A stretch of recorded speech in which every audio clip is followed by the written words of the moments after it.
Okay. So, some of you may not be used to this. Some of you people that are used to the in real life Talkaoke may not be ready for the online version, but we've got some people online. I will say, if you're joining us online and there's more people coming in, please turn your camera on so we can see you. We're going to have a chat with you shortly.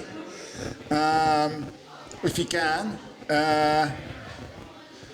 and hopefully you can see us as well. That's an affirmative. Yeah, let's have a quick sound check as well. You've got the little knobs there, Margot, so you might need to, on the sound card behind the screen there. So let's just, we'll get a sound check for you. Just give us a thumbs up if you can hear us there online. Doodly do. Okay, that's good. What's that?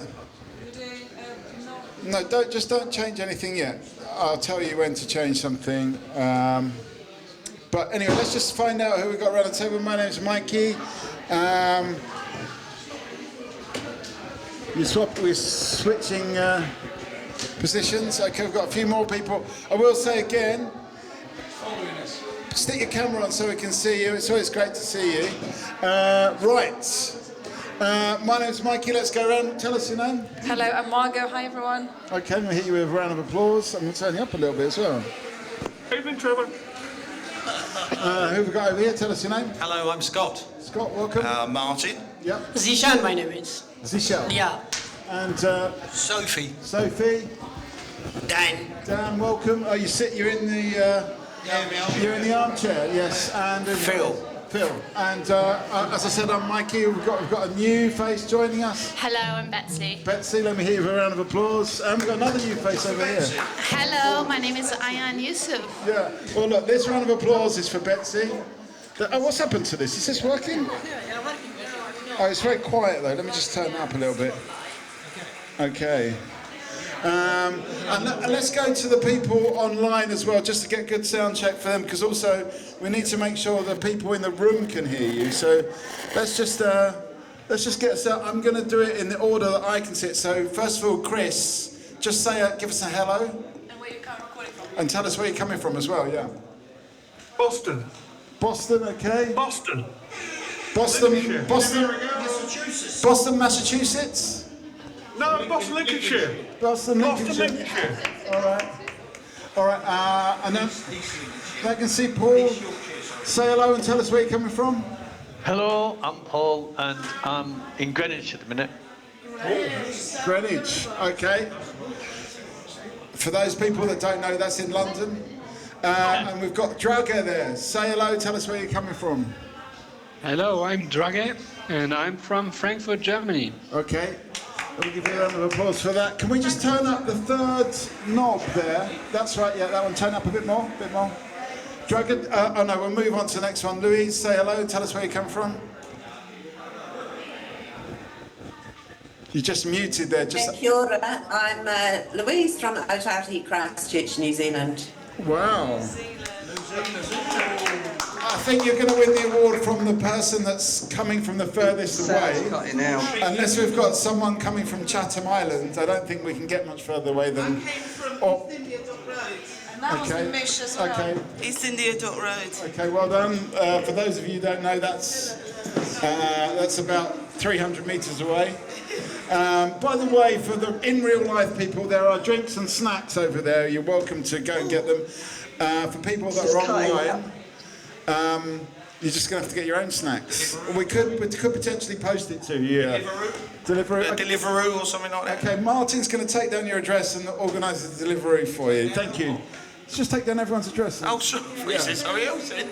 Yeah. Let's carry on. Anyway. Mayor's Moat, Boston, Lincolnshire. We didn't hear that, sorry, Chris. But anyway, Caroline, tell us. Yeah. Be a bit expensive, isn't it? Hi, I'm Caroline. I'm from Berlin in Germany. So I'm going to just turn that up a little bit more, Margaret. Third one, yeah. Go on, say that again, Caroline. Just unmute yourself again. Yeah. So, hi. I'm Caroline. I'm from Berlin in Germany. Berlin. Hello. Suddenly such a us a round of applause. I think it's a round of applause for all the international participants. Okay, let's move on. We've got Trevor next. Say hello, tell us where you're coming from. Hello, Mikey. Hello, Margot. My name's Trevor. I'm from Boston, Lincolnshire. Same place.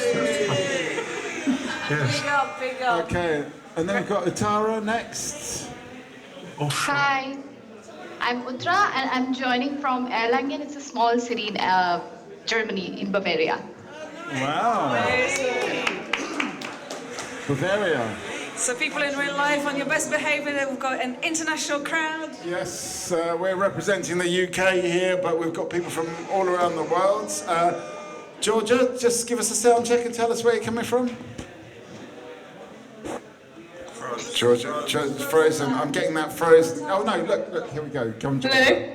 Hello. Hi. Joe, you're cutting in and out quite a bit. Oh, really? But I'm Georgia. Nice to meet everybody. Essex is where I'm from. And where are you zooming in from? UK. Wanstead. Did you say Wanstead? Oh, Essex? What? Essex. Yes. Essex. Okay, we definitely get a big up to Essex. Germany to Essex, Yeah. Anyway, okay, Tom. Hi everyone, I'm Tom. I'm in the Democratic Republic of Yorkshire. Yorkshire, so a polite rippling of applause there, sorry. I'm not in charge of this, by the way, and that's one of the things about Talkaoke. In the middle, you've got a role to play, but you're not necessarily in charge. You know, it's kind of up to people how they want to take it. But let's move on. Because there's a lot of people online this time. Yes, Natalie, come say hello. Let's get a sound check for you. And where are you calling in from? Hi, I'm at home, which is like 20 minutes from where you guys are. 20 minutes away. Okay, you're getting the cricket sound, but it's rain. It's pouring down with rain here, so I think you've got a good excuse. We've got ID there. Tell us your name, ID, and tell us where you're coming in from. And you're hidden by our chat. Not that you can know that, but there we go. Go on, say hello. Imogen. Sorry, Mike. Is it us or is it Come and join, yes. Yes, I can. Someone can something, which is good. Uh-oh, we've got dodgy internet. Who knows? There's nothing we can do about it anyway. Okay, well, we've got the robotics team. Yeah. So it's quite nice because us online people have a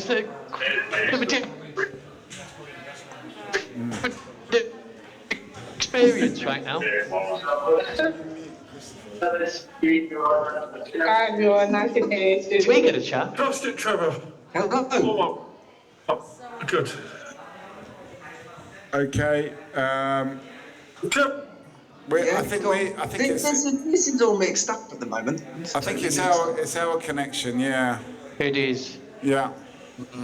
Okay. Well, let's move to Samuel anyway. We'll try and keep it simple. Sorry about this, internet people.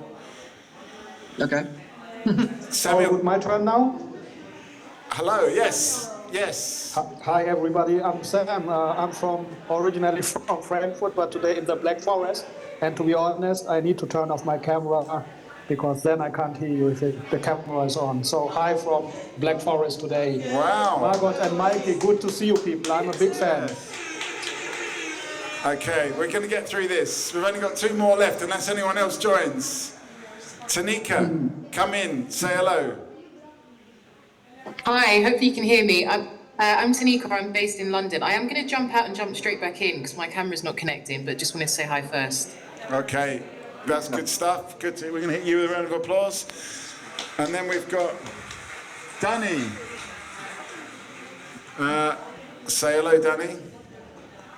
Hello, good evening everyone. I was on my way there to be in person and I got completely soaked by a lorry, so I'm going to join online instead. So, good evening. Okay, hopefully you've got the heating on there, or you've got your feet in some hot water. Right, we've got some new faces that have joined us around the table. So we've got the ones we've done. We've got Betsy, we've got Scott, we have got Martin, we've got Zayshel, we've got Sophie, we've got Basha, hello. Basha, welcome, and we've got Phil. Phil, we've got Dan, we have got Julie. And we've got Margot, we've got me, Mikey. So let's get on with this. Sorry, this took a long time, but there's a lot of people. What are we going to do? I've completely forgotten what the plan was. So hello and welcome. Oh yeah, sorry, new person over here. Charles. Charles, let me hear you a round of applause. Yes. So hello and welcome everybody. This is number 2 of Talkaoke training workshops, and thank you to people online for joining as well. Apologies if I've got my back to you, but I'll try to move around. We will be prioritizing a little bit people here in the studio live, but the idea about today, and we've got probably one more person joining us, the idea about today is to talk to you a little bit about what Talkaoke is, what it does, how it works, and because it's workshop number 2, of 3, we have already covered some things last month in December, but this month we're going to do a few more things, but just give us your name as you just came in. Welcome. My name is Sultana, sorry. Sultana, welcome. There's like 15 people online, so it's all go. Yeah. Right, yes, what I wanted to say, so maybe we will do like a little introduction, maybe just talking a little bit about what Talkaoke is and what it does. There's a lot of people around the table who have already experienced Talkaoke. Good job. Chris. Yeah. Yeah, exactly. I think everybody here has experienced Talkaoke more or less. Yeah, I sort of recognise everyone. Yeah. So Talkaoke is something that was invented about. Is it because I'm too loud? I'm sorry about the technical things. It's just a bit of a hectic space today and unstable internet. Yeah. Is it okay? Right, I'm just going to point it like this. Yeah. Okay, that's a lesson for everybody. Just hold the mic upright like this. Okay, so what is Talkaoke? It's a pop-up talk show format invented about 29 years ago. Hey, put that cat down. People, if you are not talking, if you're not in conversation, please mute yourself, because that's going to make our lives easier. Don't apologise to me, apologise to the group. Okay, Trevor and Christopher, can you mute yourselves, please? I'd really appreciate it.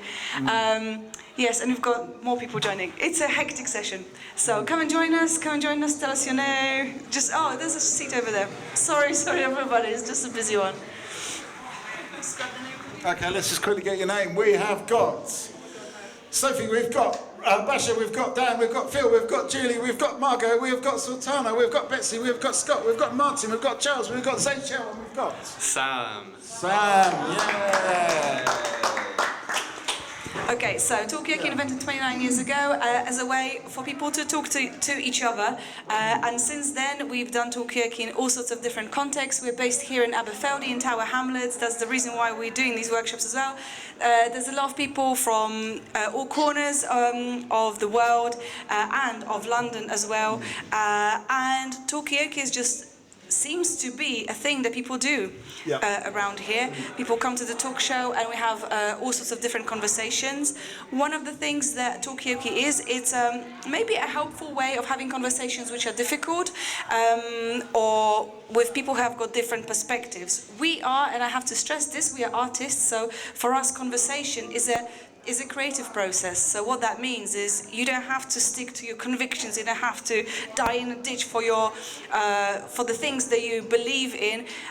We find that in a conversation, if you think about it as a creative journey, you can actually open your mind, you can listen to other perspectives, because I know it's Talkaoke, it's about talking, but actually a lot of it is about listening to what other people have to say. Don't try to second guess what they're going to say, because we just simply don't know. We've had so many different chats around this table.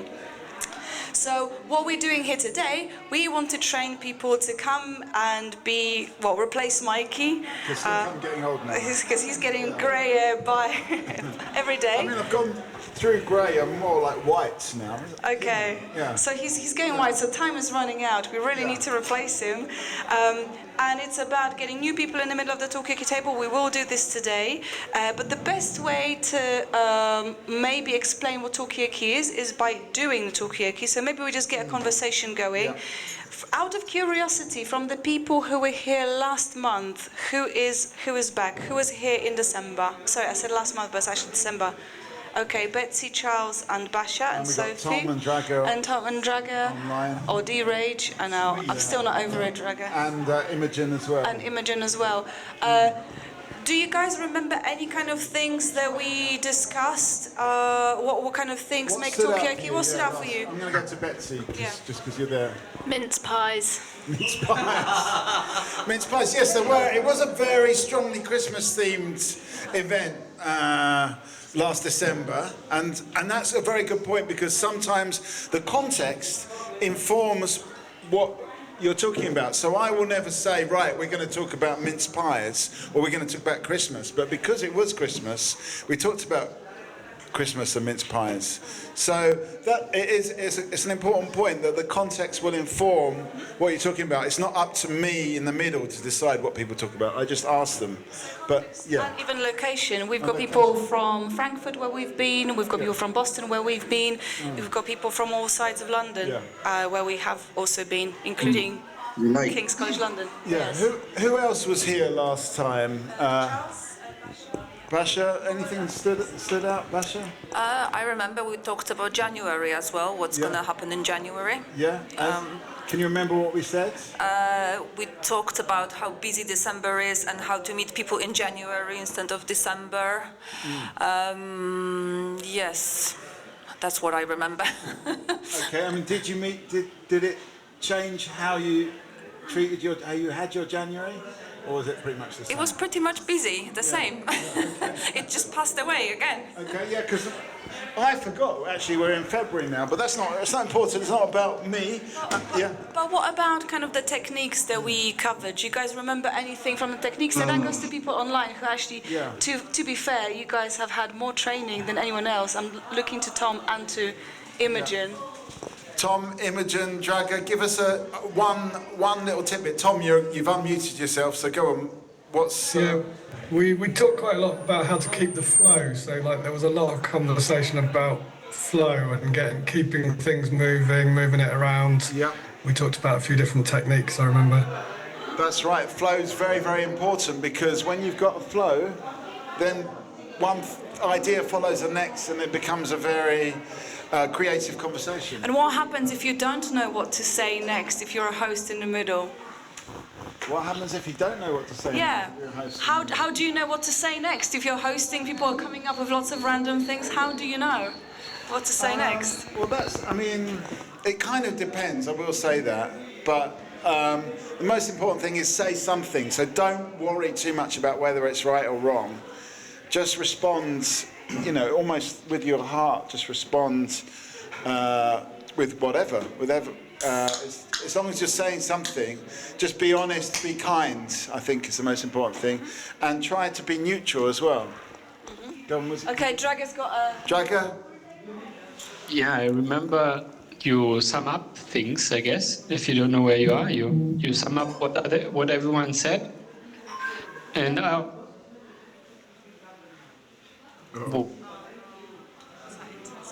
So yeah, I'm talking about going with the flow. So I'm going to make it like a question, right? I remember that one. Yes. And I remember like a topic which was quite like an intensive topic. I think it was about, it was about afterlife or something like that. There was like I remember that one. Yeah. I mean, yes. I don't know if that's a plus or not. Martin just said he'd come back as himself. Yeah, I can't do that. I couldn't do that again. Come back and do what I've had to do in 52 years. I couldn't do it again. I won't wish it on anyone. Okay, so we're going straight into the afterlife question.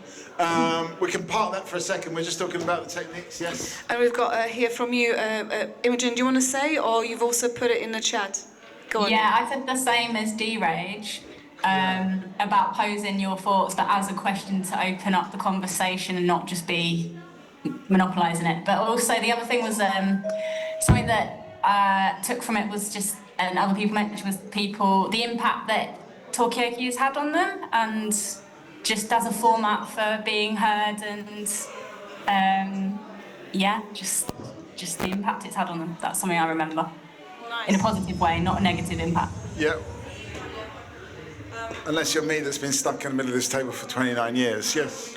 Yeah, no, but I think that's a really good point. Like also turning your opinion into question. Maybe we could find an example of that, or maybe we just get a conversation going, because we talked about the conversational flow. It almost doesn't matter what you're saying, just say it, and don't worry. Like the way we teach our workshops, it's not like PowerPoint presentation. Here are the notes. This is a group activity. No, everything is just more experiential. So don't overthinking. That's one of the things about Talkaoke. Don't overthinking. Be in the flow, be in the moment, and don't think about hundreds of other things. What's the next clever thing you're going to say? Just say how you feel in the moment. Just go with the flow. Summary is very good. That's going to come handy later. And then the other thing which we did, and maybe we could play around with that later, is creative linking.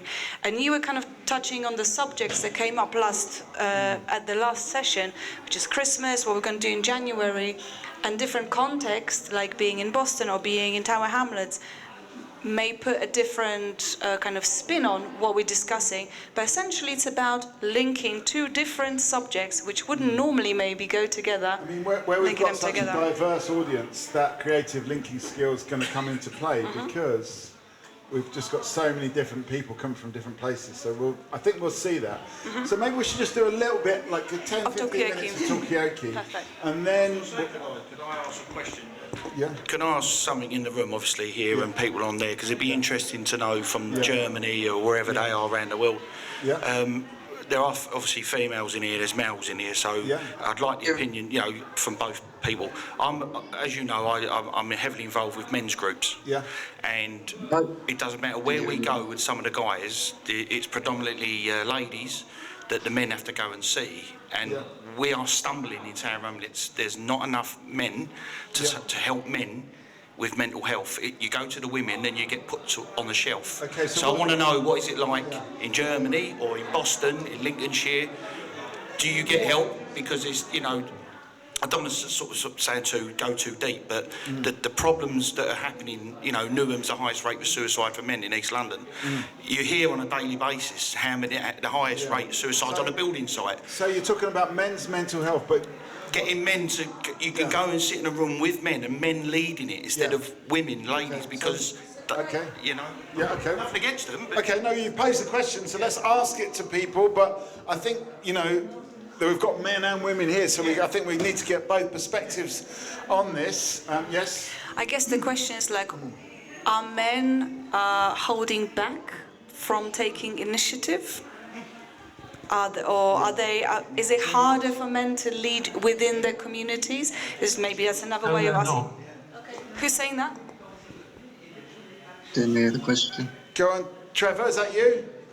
Oh, sorry. I was just saying that I didn't hear the start of the question, so I can't even give you an answer. So we're talking about men and mental health, and what Martin's saying is that men very often, when they're looking for help... Hang out, Mikey, I can't hear a word. It's You were mostly... talking about mental health in Newham. Yeah. Well, not necessarily in Newham, but just in East London, let's spread it out. Yeah, East London, thank you. Or it could be anywhere, yes. Any thoughts around the table on this one? Yes, Basha? Well, I have lots of thoughts, and it's hard to understand when you're a woman to understand what men think and how they feel. But sadly, we lost at least 3 people that we know, all men. And so it's a big question, and I'd like to discuss it. But all the statistics show that it's mainly men who suicide, and so I'd love to hear lots of opinions. Have you got any thoughts yourself? What would help this problem?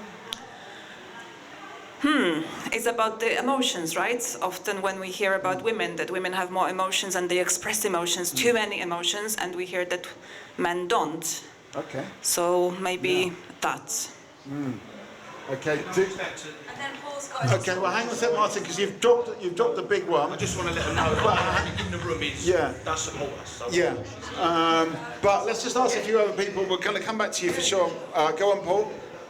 Oh, okay. Yeah, I think there's just a I mean, sorry, Paul. Be tough. Have a you know, be tough on the outside because you've got to be a man about things. There's that great phrase, and what happens is you're not meant. I mean, emotions are meant to be limited. They're not meant to be a broad bunch of them. Where's he gone? Disappeared. Are you there? Yes, Yeah. we can hear you now. Oh yeah. Okay, so what happens is I think the sort of the, shall we say, the emotional literacy side of things, it's a bit stunted. I think we're meant to have just a few emotions as men, and not really meant to have a whole load of them. And I think it's a leftover from a whole bunch of times when a whole bunch of blokes went to war and suffered. And I think they were meant to bear up under great pressure, and I don't think they got looked after. Okay. So I think that's a sort of a carryover. Okay, so is it a carryover from the old times where men were just out there to go and fight and suffer and just not talk about it? Sultana, I'm going to come to you, and I can see Imogen up there as well. I think it's more because men feel like they need to be manly and not show their emotions. So they feel like the more they show how they feel, people look at them differently. And I've had two different opinions. One saying when they've gone for help, they don't receive the help because they think, but why? You look fine. You don't seem like you're struggling. And they kind of get pushed to the side. And then you've got another... She's correct there, because I smashed the... And then you have someone else who's also said, but how can we, like, we're fathers, we can't show our emotions because our children are going to look at us and think we're weak. So I think that's probably the reason why. Okay. Chris, I'll just do a little housekeeping for people online. If you want to speak, you can just hold your fleshy hand and we'll come to you. Because if you're not muted, you're coming across another person speaking. So Chris, I know you want to say something. Sultan, a really good point. Men maybe not wanting to appear weak, particularly maybe to children, family members, and also from Paul, are men just still trying to get over the fact they have just been more, I don't know. There's a kind of tradition of like, if you're saying go to war, suffering, and just putting up with it. Imogen, you had your hand up, and then we'll go to Christopher as well. Go on. I was going to say, I was watching Sopranos a couple of months ago, and in it there's an episode, I think it's called Strong Silent Type, and he's talking about the stereotypes of Hollywood of like, is it Gary Cooper? I don't know. Particular like movie stars who, from the golden age of cinema, who are just sort of, that's how, through like art and film, a lot.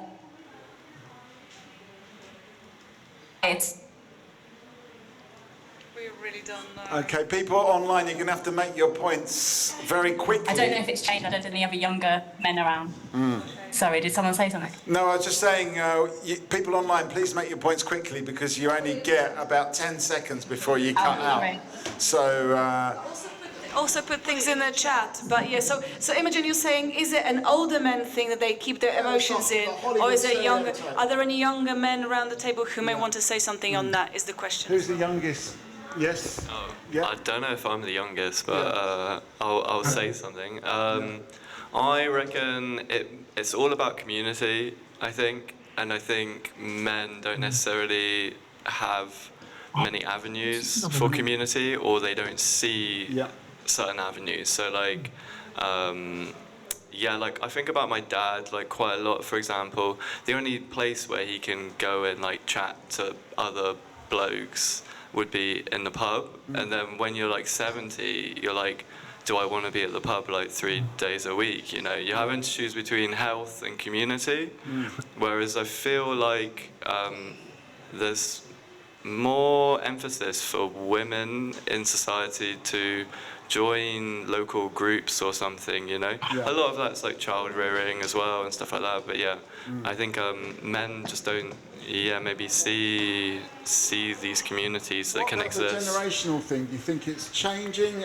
You're nodding as well, so Charles. Maybe, yeah. I don't know. Do you wanna say something? Chip in there. Have any thoughts? Yeah, being a generation, think very things. Too much things have changed, but mainly man is strong as per women. But both are strong. But man have to show he is strong because like a body, we have man is like a backbone, and other parts, the family are the other body parts. Okay. If backbone is strong, the other part will be perform active. Like the backbone of the family. Yeah.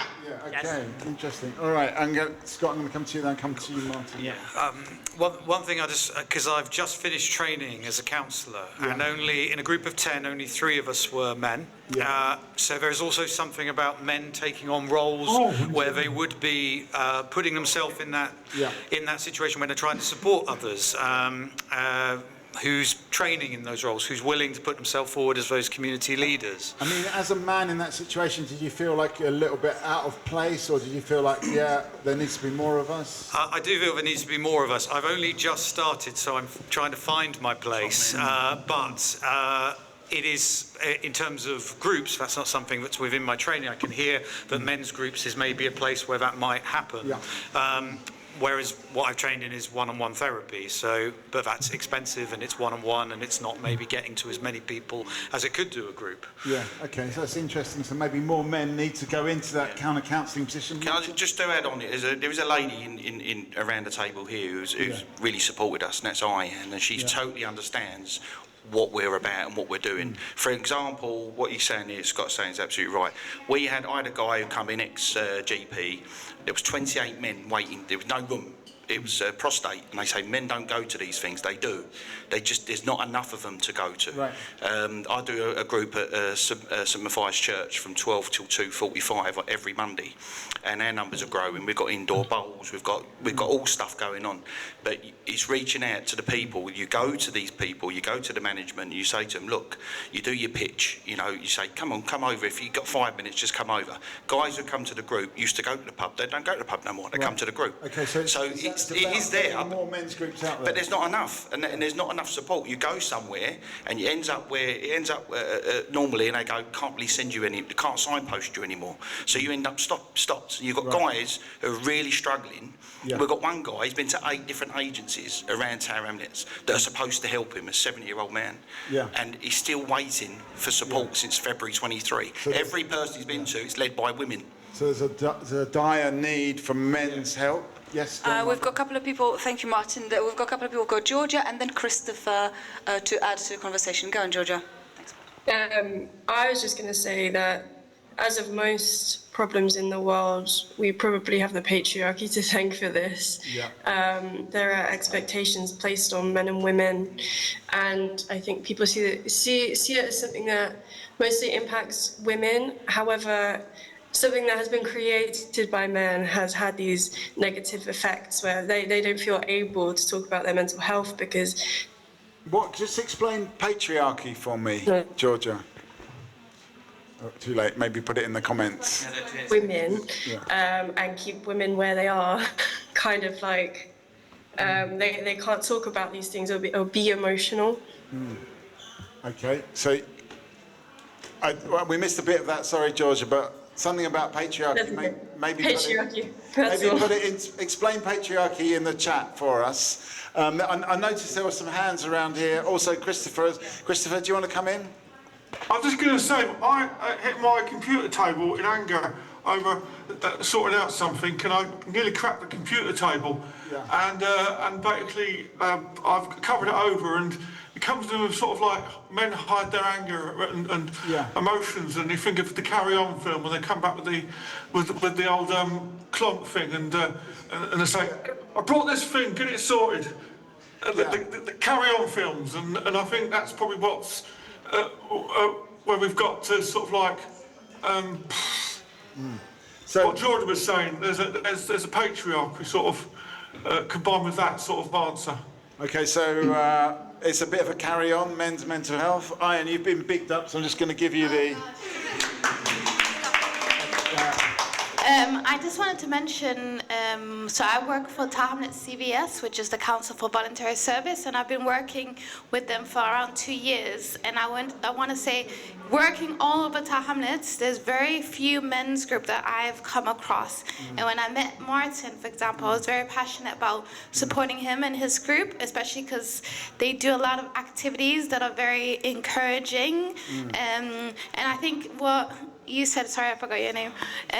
The culture of like when men come together, sometimes it is in the pub or, you know, other places, but coming together in a men's group where you can talk freely, do activities, I think that's very important. And my own experience, my father passed away a few years ago, and he had lung cancer. And he was not able to tell us that he had lung cancer because he didn't want to burden us. So I think that's just an example of men carrying like a load of, we need to be strong, we need to not show any weakness, and somehow weakness is linked to feelings, which I don't think makes sense.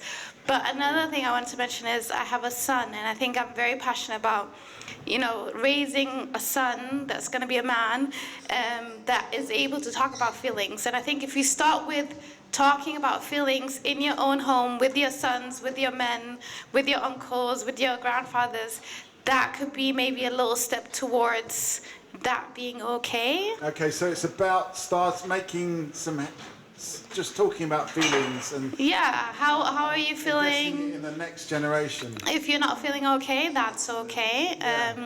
Expressing it and sharing it, kind of taking that load off, it goes a long way, and I think Martin's group is a big example of that. Okay, all right, so some plaudits on the way back. We've got, and I can see Tanika, you've got your hand up, but also we've got Charles here as well. Georgia, in the meantime, explain what patriarchy is. And patriarchy, basically, our society that places men in charge. Question: if I were a Talkaoke host, I would say like, are men in charge? This is a little, or who is in charge? Maybe even broader. Who's in charge of society is one thing. That's and a the second, very good way to link it up. To link it and turn it into a question. There's a question for when you have a go in the middle. Just think about that. You've got a question there. Are men in charge, or who is in charge? Even better question.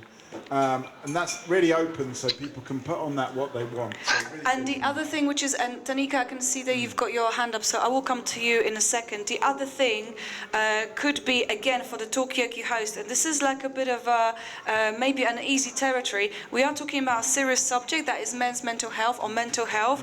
You mentioned suicides as well. And then you, Christopher, said something about carry-on films. So we now have got a combination of a difficult, heavy subject with maybe something comedic, optimistic, something fun. Question: can you? Well, and if so, how? One second. No. Let me just finish the thought. But I liked your point, but it just reminded me of something. Can you combine a difficult subject with humor? Is this even possible? Again, when you're in the middle, think about it. Can humor serve you? Can you switch tone from being serious about something and then maybe comedy? And what, or both. And what does it do? You'll see.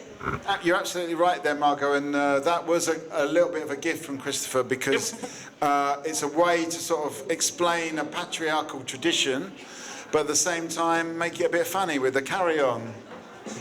And that makes it easier for people to talk about, for sure. Charles, what were we going to say?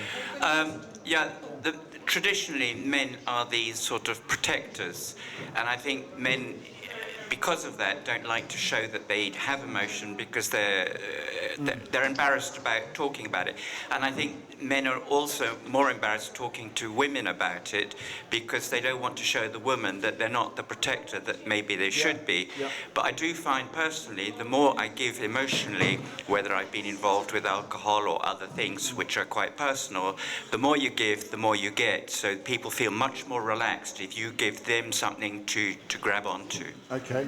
I mean, that's also a really good point for Talkaoke. If you're giving something here in the middle, you're going to get some more back. But today's conversation, I think, came from giving in previous Talkaokes rather than this one, because we came in straight with a big one about men's mental health. We've got a new face to the table with a new scooter. Tell us your name. It's not a new scooter, it's a hired one. My name is Kozru. Yeah. It's a hire? Yeah. Okay. Mine's gone for repair, unfortunately, Mikey. Yeah, okay, well, at the moment we're just talking, Kozru, about men's mental health, and we're talking about, are there enough men's group? Are people supporting men's groups? Or taking that seriously? What is up with men? Are they suppressed by the patriarchy, just like women?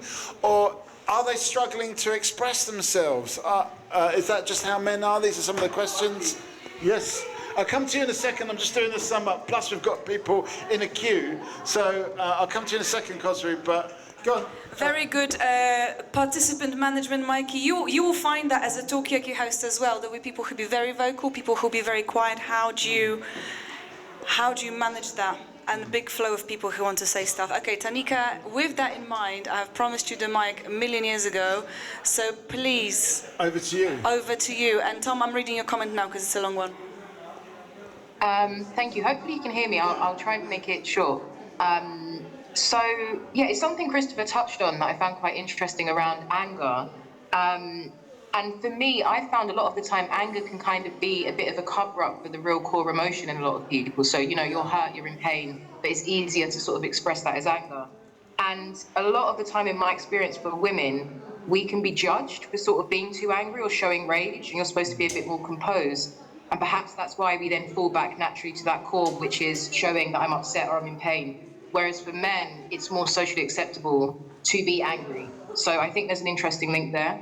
Okay, that's a really good point there. That does all the emotion come out as anger?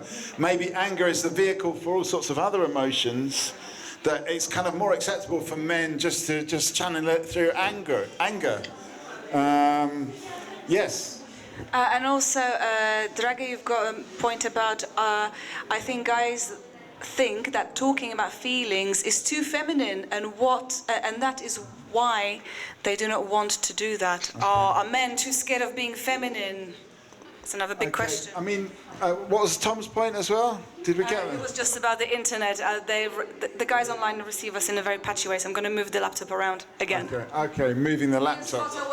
All right, okay. Anyway, okay, Kozru, over to you. Sorry, Margot, I have to agree to disagree here a bit. Yeah, that's what it's all about. What I'll say, as men, we don't get recognised too often. There's certain disability out there, or certain mental health. Like, sometimes it's hidden and it's not been expressed enough, and there's not enough men's group out there to be supported. I mean, what kind of support do you need then if you're not recognised? Is it about visibility? Yeah, like, when it comes to men's mental health, we're put into a corner of the focus instead of the equal focus of... Okay, so you feel like a little bit kind of ignored? It's not, it's like a bit of ignored or a bit of, I don't know, in other words, arrogance. Yeah. I feel like we don't get recognised as often as we should do. Right. Like if we have to get some kind of help, we need to bang on the door 10 times more than women. Right.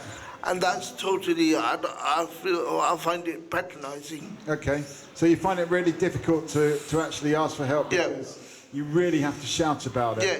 And that's not maybe your style? No, that's not my style to deal with. Yeah, okay. All right, interesting. Okay. What I'm maybe going to do is because... go on, Gingy. Yes? Yeah. Actually, I work at a women's housing charity, and I find that there's a lot of hidden need with women as well. Right, okay. Lots of mental health, problems with, feelings of suicide, lots of depression, lots of DV, lots and lots of things that are hidden, especially within the refuges that we manage. and in general needs So as it's well. not just men trying to be It's tough. not just men, and I would say I thank God that I've got a husband that is very expressive in saying he likes this, he doesn't like that, in a very calm way, and is very emotionally intelligent. And I think that just really helps a lot. Yeah. Because I'm more spicy, but he's more chilled, you know. So I'm not spicy tonight because I haven't had enough sleep. Yeah. But I mean, you know, so I think it just really depends on the individual. Yeah. I think you can't say that women have more support, because I speak to women every single day. Women need more and support there's as well. lots of cries for support. All right, Cosru, hold on. But there's lots of cries for support with women as well, who just don't feel seen. Yeah. And just really, and you know, and that's across. I know a very middle class woman who's just left her husband after 30 years, who's living with her friend because he cleared out the bank account. Yeah. You know, I know, you know, it's just like you wouldn't believe. Yeah. But, I mean, you use the term and they don't feel seen, which is kind of similar to what Cosru said. Yeah. And it's about, is there something about being acknowledged, being seen, being heard that's important across all human beings? Well, I think it's like what Oprah said, right? Whenever she did an interview, she said that the person being interviewed always said, did you see me? Did you hear me? Did what I say matter? And I think that everyone wants to feel like no matter what, that what I say matters to you. Yeah. Yeah. Okay. I mean, I'm just going to pause for a second, because I think that's very important for Talkaoke as well, because what everybody says matters, and that is the truth sort of behind a lot of what we do. So it's good that you've brought that up. Obviously, it needs to be spread out into the wider world. I think we're going to switch over quickly now, but maybe just get Martin. Sorry, I totally agree with what you're saying, Julie. 100%. 15-minute radius from where we are, you've got 4 women's refuge. Nearest one for a man is Barnet. Next one's Northampton. Next one's Exeter. 6 out of 10 men get abused at home with disabilities. There's not enough refugee places for men. So I understand what you're saying, but there's a lot more for women than there are. You go on the Town Hamlets website, 150 activities, knit and natter and whatever. You can count on your hand how many for men. Yeah. And women are running it, and it's not. My one's successful. Our one is successful because I run it and run it with the guys. There's other women's running men's groups, and they're not working. Okay. It's not rocket science. Okay. Over to you. Okay, so guys, I know you've got a hand up, Imogen, and there's loads of people who want to say, and they probably have got thoughts. Now we're going to do a little reflection moment, not maybe so much about what did we discuss, how do we feel about these subjects, more like what did the host do in different situations? How was the flow? Were there any points of like, oh shit, this conversation could go really south, it could go really badly wrong, someone may get upset, you know, stuff like that. What did technically, and I'm just interested in technically, what did you see Mikey do or didn't do? Pivot. Just give us some technical stuff. You were able to pivot quite well, actually. It just means that you're able to switch, jump, angle, and change without losing the thread of what we're talking about, which I think is a really good skill to have. Yeah. Yeah. It's also about, you know, some of the assumptions that people say within what they're saying that could lead to more interesting avenues as well. Which is exactly kind of what you're saying, Paul. Let me just... Yeah, you went with it. Yeah, you went with it. It doesn't matter. That's what Louise says. I just need to go back to the comments. Go with the flow. I can't go back to your previous comment, Paul, but you said something about the host is reflecting back to people what they said. Yes, and it was something else, but I just can't, like, under pressure, I can't go back to the chat. Okay, so pivot. You, Martin, said something about bringing different perspectives, men and women, as almost like a symbol of 2 different sides of the coin, right? Yeah, very good. Okay, anyone knows anything about the technique here? And It's also trying to give everyone a go, so that's a good interruption to change the flow, to let someone else have a go. Absolutely, and it's always about, if there's somebody that hasn't said anything yet, I'm looking at you, Natalie, just because you've not said anything yet. But if there's someone that hasn't said anything yet, I'd rather give the mic to them, just to get a fresh opinion. What did you say, Sophie? Always wondering, looking at them, and making sure people is involved in the conversation. Absolutely, there's so much going on with the eyes, because I'm just looking at people, and that looking at people is doing a lot of different things all at the same time. I'm connecting with those those people. I'm trying to see how they're responding. Are they interested? Are they bored? Are they enraged? Are they enthusiastic? Are they deranged? I can find all of these things out by just looking at people, and I'm connecting with them. But if you're looking at everybody, there is another question.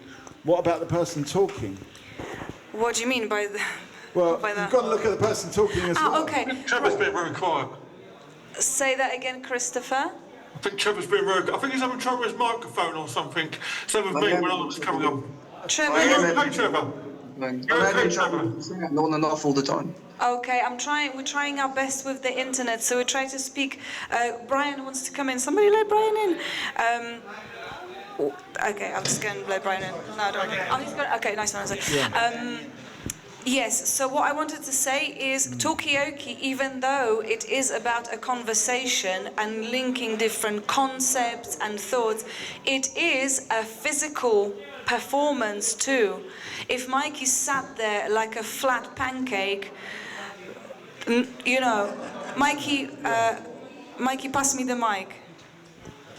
Like I'm not really even paying attention to how I'm handling the mic. This is your tool of work. With this microphone, you convey energy. If I give it to you like this, it's a bit like whatever. Do you feel valued if I give you the mic like this? Or if I drop it? Not so good. But anyway, which I'm going to just very demonstrably give the mic to Basha. I wanted to ask about what was said about humor, including humor, because when it's such a complex conversation about a subject that is maybe not difficult, but gets into a deep conversation, how do you turn into humor? Is that someone who sits in the middle, like Mikey, to say something that is full of humor, or how does it work? I mean, it's really up to people around the outside, and you've got to sense it. And obviously, the more serious the conversation, the harder it is to inject humour. But you might also argue that the more necessary it is to inject humour. So, and obviously, when you've got such a difficult subject, it becomes harder and harder to inject the humour. But I think the key to it is to make sure that you're not making fun out of anybody. And if you are, they're powerful people, not ordinary individuals. So you're always punching up, not punching down. And also, I can make fun of myself as well. It's very easy, and that's an easy way to do humour. But also, sometimes it's just about amplifying the sort of half-funny things that people say. For example, Chris talking about the carry-on, because I think it's that carry-on reference is, especially I think for the British people, it's very deep in there, and it's about a kind of, in a way, it's about making fun of the sort of how British people behave, and so that, to me, that was a little bit of a gift. But there's lots of other possibilities, and that's about, that's really like top level Talkaoke. I wouldn't worry too much about that when you go in the first time, but the longer you're in there and the more relaxed you are, the more you can try and inject some humour. And maybe this is a question to the table here, obviously, if anybody who hasn't ever had a go in the middle, to have a go in the middle, see how you feel about it. Otherwise, we just carry on. I would definitely invite this space now for if anyone wants to have a go in the middle. And also, don't worry, we don't have to be sticking to the same subject over and over. This is the thing about Talkaoke. You can change the subject because it is up to you to decide on the direction. And if you're getting a bit bored or you want to, it's like, yes, there's this conversation at hand, but how about blah, this thing that I really want to talk about. Then another thing the host can do is try to link some of these different subjects together. We can give Mikey a bit of a hard time right now. What did you want to talk about? Trevor, did you have something to say? Go on, have a go, Trevor. Come on. Go on. Well, I don't know if you're going to hear anything of what I'm saying, because I'm cutting out all the time, so I don't know how it's coming across where you are. But yeah, for me, there is only one thing we should all be talking about, as it affects every one of us that lives here, and that is the state of the UK. Okay, so let me continue. We are living in mad times right now, where every day we experience a government at war with its own people. The farmers, the pubs, military veterans, free speech, jury trials. And on top of that, we experience knife crime, rape gangs, shoplifting, And what about a man can be a woman can be a man, and where it's possible for us to identify as a cat, a dog, a dragon, to name a few. So when is this madness going to end, is what I ask the rest of you guys. Okay, Trevor, there's a lot of subjects in there. I mean, I will just put it on people to pick on one of those. I mean, first of all, there's... So we're having conversations here and stuff, but I don't know if this is the place for transphobia. Okay. Okay, well, let's, Georgia, come back in for me there if you can. Just say a little bit more about this, if you don't mind. Well, it's just about respecting people, no? You're like, you don't know who's in this space, and you're like being very openly transphobic right now. So I think... Define transphobic. Hang on, sorry. One second. Let me just slow this down, and I will say this is also probably good. Yeah, but good training, because training for people, because you do obviously get subjects where, and I think it's actually a very good opportunity, where people just need to slow down. And well, I just want to know. One second, Trevor. 1 second. We just need to slow down and just look at this subject, and that's one thing that I would do in the middle, would be just to, slow this down and open this up a little bit, because Georgia, you've said transphobic. Can you? I know it might be very obvious to you, but can you just explain what you mean by that? What that's about? And why, just explain it a bit more for us. And bear in mind, that's terminology that might be familiar to you, but we maybe need to know a bit more about it. If we can. Georgia, are you frozen? Oh, no. Oh, yeah, we've got it. Yeah, sorry, you're frozen. I didn't catch the... We just want to hear a little bit more about what you're saying. Just break it down a little bit for us, if you can. What transphobia is? Yeah. So what does it mean to you? What does it mean to me? Yeah, what you define it? Define it. So it means when you're disrespectful to people's identities. This is specifically trans people, when it has nothing to do with you. Okay. What do you mean it has nothing to do with Trevor, one second. There are people.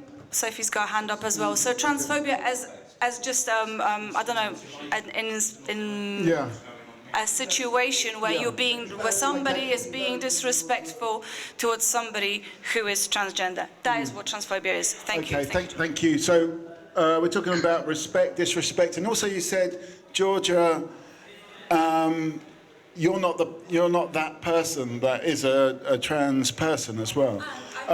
I'm just going to. I will come back to you, Trevor, but I just want to come to Sophie. Well, on Saturday, I was just going down to Chris Street, and I had my big white coat and the boots I come with today, and my black jeans. I was just walking through, and for some apparent reason, this bloke come from nowhere and said, "Are you a transsexual?" Yeah. I didn't know what to say to him. I just said, no, not really. I didn't really say much to him. And I'm putting that question to Trevor and Georgia. What was the reason for me to be picked on like that? Yeah. Okay, so you got picked on. Yes. Do you feel that you are transsexual? Well, it's this, at the moment, it's just an alter ego, but eventually it's going to be done eventually. Like I said before. So somewhere in an in-between space, let's say. Okay. All right, okay, so you've asked to go back to Trevor and Georgia, and other people as well. And I think it's really important to get other comments here as well. I'll come to you in a second. And I would also just very gently link it back to the very first question that you asked, Trevor, which is, what is happening in this country? Wasn't that the major question anyway? But I am also obviously interested in the subject too. Yeah. I think that. Is there a link? Yeah, is there a link? What is happening in this country? The trans thing. We can see Tanika's got a hand up as well. I'll come to you in a second, Tanika. Let's just go to Cosru. Going back to the subject, what Sophie just said, I would just pick one thing on that. Are we in this modern society, are we allowed to judge? And what does that mean? What do I mean by that? Yeah. Suppose I've got a disability, which is you can see that. Yeah. But there's a lot of disability out there that it's hidden. Yeah. It's not even recognised. Yeah. So you have to wear a lanyard to prove yourself that you've got a disability. So I'm trying to say, why is he getting prejudged by someone out of nowhere from? Yeah. So you feel like that's judgmental?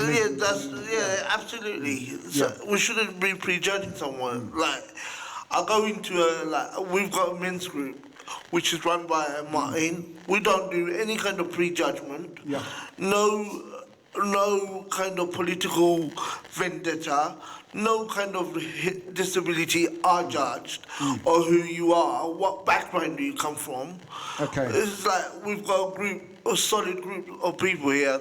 I've got a few people here already who are in that group, so we don't judge anyone. Okay, so you say no judgment whatsoever. Okay. Yeah. I'll come to you in a second, Sophie, but let's go to Tanika, because you've had your hand up for a while. Just a comment from Georgia. The right terminology, Mikey, is transgender. I don't know what you said. I think I might have just said trans rather than transgender. Is that right? Yeah, it was just. Sorry, actually, is it okay to go to either Samuel or Natty? Someone's just knocking at my doors. If that's okay, I'll come back. But you have a space for me. So sorry. No worries, but do come back in, Samuel. Yeah, Trevor, I was really waiting for the answer to discuss your questions. But of course, I do understand people of color, for example, when they feel offended. But I would assume in this round, nobody is here to be offensive or attacking others. It's all about clarifying, and that should. Yeah. Sam, we've lost you again. So it's about clarifying as opposed to... Yeah, it's about, there's definitely a clarifying. Natalie, do you want to come in?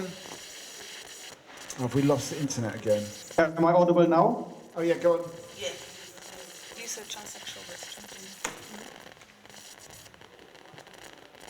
Hey there, am I audible now? Yeah, go on. Yeah. Yeah. Well, to sum it up, what I wanted to say, Trevor, I really wanted to hear your question again and to discuss it, but of course in a way that nobody feels offended. And I think we should give everybody the space in this round, not to expect it's offensive, but to discuss the topic, because it's really interesting also for me as a person of color to see how we can deal with this society changes now. Okay. Okay, I will, but I just want to bring Trev back in because you've had a lot of response from your thing. I mean, I know you said a lot about the country at large, but it's what you said about men and women that people have picked up on. So have you got any response to what you've heard, Trevor? Sorry, are we back on me? Yes. Oh, we're back on me, right. Yeah. Okay, in response to, was her name Georgina? Georgia. It's Georgia. Maybe they can hear each other, but we can't hear them. No, they can't because we heard... Are saying they're women. Women are saying they're men, and they're going into like spaces where they shouldn't be going. For instance, a man saying he's a woman and he's going into a woman's space. I think that's got plenty to do with me, don't you? No, you're a man. Well, and? So you're speaking on behalf of all women right now as a man. And transgender women are not men pretending to be women. They are women. You're saying it's fine for a man to say he's a woman and go into a woman's space, a toilet. It's not a man. That's fine. Okay, okay, Georgia, Trevor, let's just, because we've got a lot of people in this conversation. We're all going to have time to unpick this, but we need to hear everyone's perspective on this. What's this? And for the workshop training kind of stuff, I mean, this is not unusual conversation, and also not unusual conversation that is being heard on the media as well. So, for example, to give this maybe a bit of breath of fresh air to the conversation instead of it being a clash between two people, because that's the last thing that Talkaoke is about. As you said, Samuel, it is about clarifying the position. We could obviously spread it out, and people around the table, they also have that role to introduce different elements to this conversation. For example, someone said about judgment. Yeah, we shouldn't judge. Should we judge bad politicians, for example? Opening question from Trevor. What's the world that we're living in? Or for example, where do we get our news from as well? That's another thing we can go into, and many other things as well. But it is about clarifying. It's about conversation. And it's about listening. It's really about listening as well. And you can get things wrong as a host. You don't have all the answers, but we've had a brilliant perspective from you, Khosrow, as well, and kind of expanding the definition of what is judgment, what actually makes our society, what makes us. So these are. Oh no. Completely. Sorry, this is very. Maybe we just have a. I know it's reconnecting. Yeah. Anyway, it's good for the people in the room. Do you want to just hit the green button so we can see everyone bigger? So maybe what are the kind of good kind of diffusion? What would be good questions to ask on the back of that question rather than, no, men and women's bathroom, but where can this conversation go so it brings more elements into it rather than a polarized kind of... Can we bring this conversation out of the bathroom and into the public space would be a question. Okay, Natalie. People haven't spoken, I think Betsy hasn't spoken as well. Betsy, did you have something? Yeah, go on, Natalie. Go on, Natalie. Sorry, it keeps cutting out, so I can't fully hear all the conversation. I was going to reiterate what kind of Samuel was saying around, hopefully this is a space where everyone is trying to be respectful, and sometimes it's just lack of knowledge or awareness sometimes. I think media has a big thing to do with all of this, if I'm being really honest. I work in the arts industry. I do a lot of work around sort of advocacy for Black LGBTQ community, and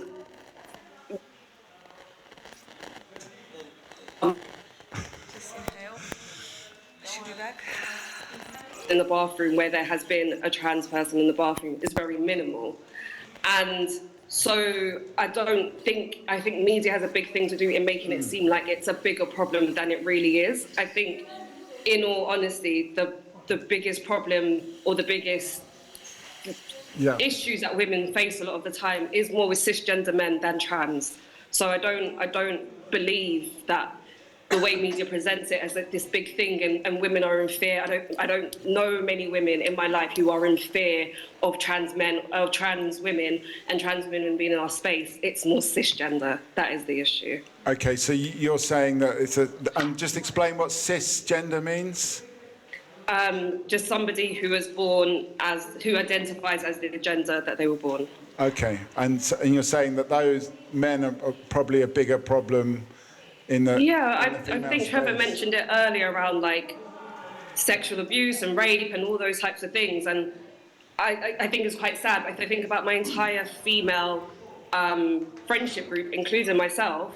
All of us have had a situation where there has been sexual abuse amongst us with cisgender men. Okay. There's not a single friend who I have who hasn't had some type of experience in that sort of way. None of us have had a problem or had any issues or had any fear with trans women in our life. Okay, thanks for that, Natalie. That's a big point. Yeah. Betsy's never spoken. Betsy, so we give it. I think we prioritise Betsy. Betsy, have you got a... Thanks. Yeah, I just wanted to jump in at that moment and kind of highlight the fact that we spent a lot of the beginning of these conversations talking about men and men's mental health. And I think if we reflect back on that conversation, you'll notice that everyone around the table and around the online table responded to that with grace, with compassion, with time and space to listen. So I just really invite everyone at this moment now that whilst we're talking about other issues, that we grant that same respect and listening to everyone at all times. Good point. But just while you've got the mic, is there a link between these two subjects, would you say? Yeah, I mean, I think there probably is. I think Natalie summed it up really, really well in what you said about women, generally speaking, feeling like more threatened, if we're going to generalise, by cis men. And, you know, I can hands down tell you, same as Natalie, I have never felt threatened by a trans person. Right. And again, for me, trans people sharing bathrooms with women is not an issue for me, because I also see them as women and they are not threatening our spaces. Okay. Interesting. All right. Okay, so Martin, I'm going to come to you. There's a lot of points, and I just also feel, and this is also, I mean, a lot of the Talkaoke discussions you have are going to be about, you know, why are Liverpool, you know, not chasing for the championship this year, or what is it with the weather? It's not all going to be as serious as this, but you might notice when we get these subjects, it's very good just to try and slow down and try to listen. And, you know, a lot of people are putting some really good points, less about, you know, about judging what people are saying, or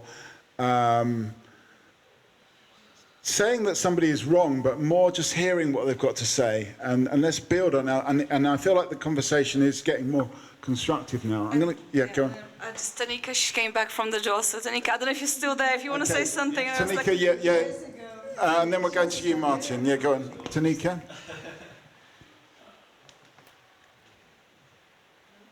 She's just trying. Yeah, can you hear me? Yes. Can you hear me? Yes. Oh, I don't know. Can you hear me in the room? Oh, sorry, perfect. Yeah, I guess what came to mind for me during sort of the last 10 minutes or so of discussion is Trevor's original point around sort of, you know, what's happening in the UK, and he did mention the government. And for me, I think it's important to kind of, well, on a personal level, to remember like where the anger should be kind of aimed towards. And for me, that would be the government. And I always come back to the whole divide and conquer thing. And my sort of opinion on it is that it is that divide and conquer kind of mindset that is causing the issues in the UK, which is where I would definitely agree with Georgia in the sense of, I just think anywhere where we can be more respectful and understanding of different sort of beliefs or diversity, surely that would only end up being a positive thing, because, you know, what happens if we stop having that sort of connection amongst each other and we are divided and going against each other? The UK would end up in a Yeah, I think we know where the UK would end up. Yeah. Yes. Hello. Yes. Got a new face over there, but I think we're coming as and when you want to. I know Martin's been waiting for ages. No, that's all right. I want to applaud Trevor actually because of what he said. It's an observation. He just said the observation and what's going on around. Everyone's going balmy over different things. Yeah. Now, I've got an opinion. Do you concur with that? With what I totally agree. I mean, the veterans sleeping in doorways and dying. Excuse me. They're the ones that help you sleep at night. No respect for them. And the word come up a few times, respect. But there is no respect. There is no respect, enough respect. I've never known a midwifery to be sued, to say you delivered a boy, but it's actually a girl. Not one person in NHS has been sued. Biological man, biological women. What you want to be after that is entirely up to you, but don't put it in someone else's locker. Don't go into someone else's space and say, you've got to accept me for that. No. I know what a man is and a woman is. I know what a lamppost is and a microwave is. I don't need to be told I'm someone something when they're not. But that's up to them. I have no issues. They can be whatever they want. Don't expect me to jump onto your bandwagon. It don't happen. So I applaud Trevor because he's spot on what he's saying about the farmers and everything. He's what he's talking about. But as I say, it's about respect. What about what Tanika is saying? Are these issues being injected in by the media in order to create division, to create animosity? I think personally, there's not enough love in the world, never mind this country. If you're loved as a child, you know right from wrong. That's all I'm going to say on it. Trevor, I applaud the man, because he's saying things that 99.9% of people are actually What's thinking. Spartacus?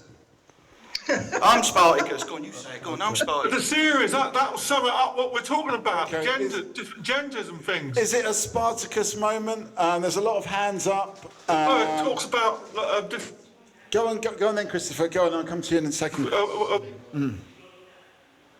Christopher? Oh, we lost you. Yeah. Yeah, so we've got Sophie. Yeah, Sophie, do you want to say No, I something? just want to go back to the question that Sorry, Christopher said about that question. I mentioned what I was picked on about. Yeah. On the Saturday, I was going out for lunch. Yeah. I just want to know what she's got an answer for that. I just want to know what the reason why she hasn't given the correct answer to what I went through on that day. Yeah. In that afternoon.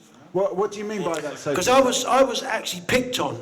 Yeah. And can you just say a bit more? Well, the reason why, for some apparent reason, I've gone up Poplar High Street. I've already come past the shops where the buses turn in. The next thing, this person's behind me. I didn't even know where he came from. Yeah.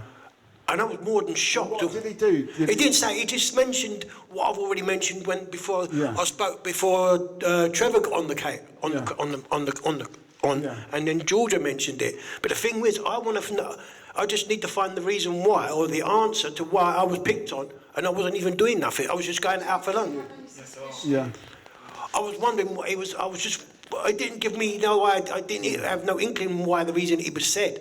Okay. And that's what I'm saying. It does fit into. It made me feel uncomfortable. Yeah. Okay. All right. That was. I mean, I want to bring Georgia back in because we've not heard from Georgia for a while, and that question was to Georgia. But maybe we'll go to Imogen first, and then we'll go to Georgia. Yes. Go on, Imogen. I was going to put it in the chat in case I start Cutting out. not being heard. But basically, I was saying it relates back to what you're saying about men's groups and emotion and gender expectation and norms and having to maybe occupy. Okay. Sorry, I don't know if you can hear me. Keep going. Just gonna write it here. That definitely relates to gender expectations and what we said. Yeah. Okay, so gender expectations. It relates to the men's group thing and to But but it's interesting because somebody put a post up today on social media, and the post was people that you won't see in Epstein files, and that's drag queens, transgender people, librarians, people on benefits, and the list went on. And I just thought, that's so interesting. Yeah. Okay. That's all. Have we got any librarians on the call? I don't know, Georgia, you've been asked, Sophie's asked, why was I picked on when I was walking down Poplar High Street? Have you got any thoughts on that? That's gone to you, Georgia. Can you please explain the context of the question again? I'm not sure if I've caught everything. So Sophie was walking down the street, minding her own business. Well, what it is, I was walking down the high street to go out for lunch, and for some apparent reason, this person come out behind me from nowhere and asked me reason why I had those boots on and my white coat. For some apparent reason, asking me why have I got a particular. Were they curious? No, I was more stunned on why he asked, and I refused to tell him. So you felt? Did you feel attacked? No, I felt I was. I was uncomfortable with it. That's what I'm saying. Okay, right. Okay. Georgia, have you got any thoughts on that? Well, I can't answer specifically what they were thinking. However, I think it comes.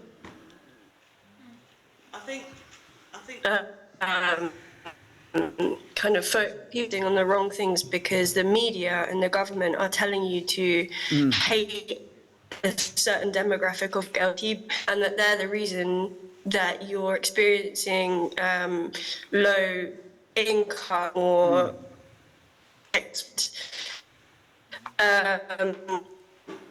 so they're targeting the wrong people basically, and they have this.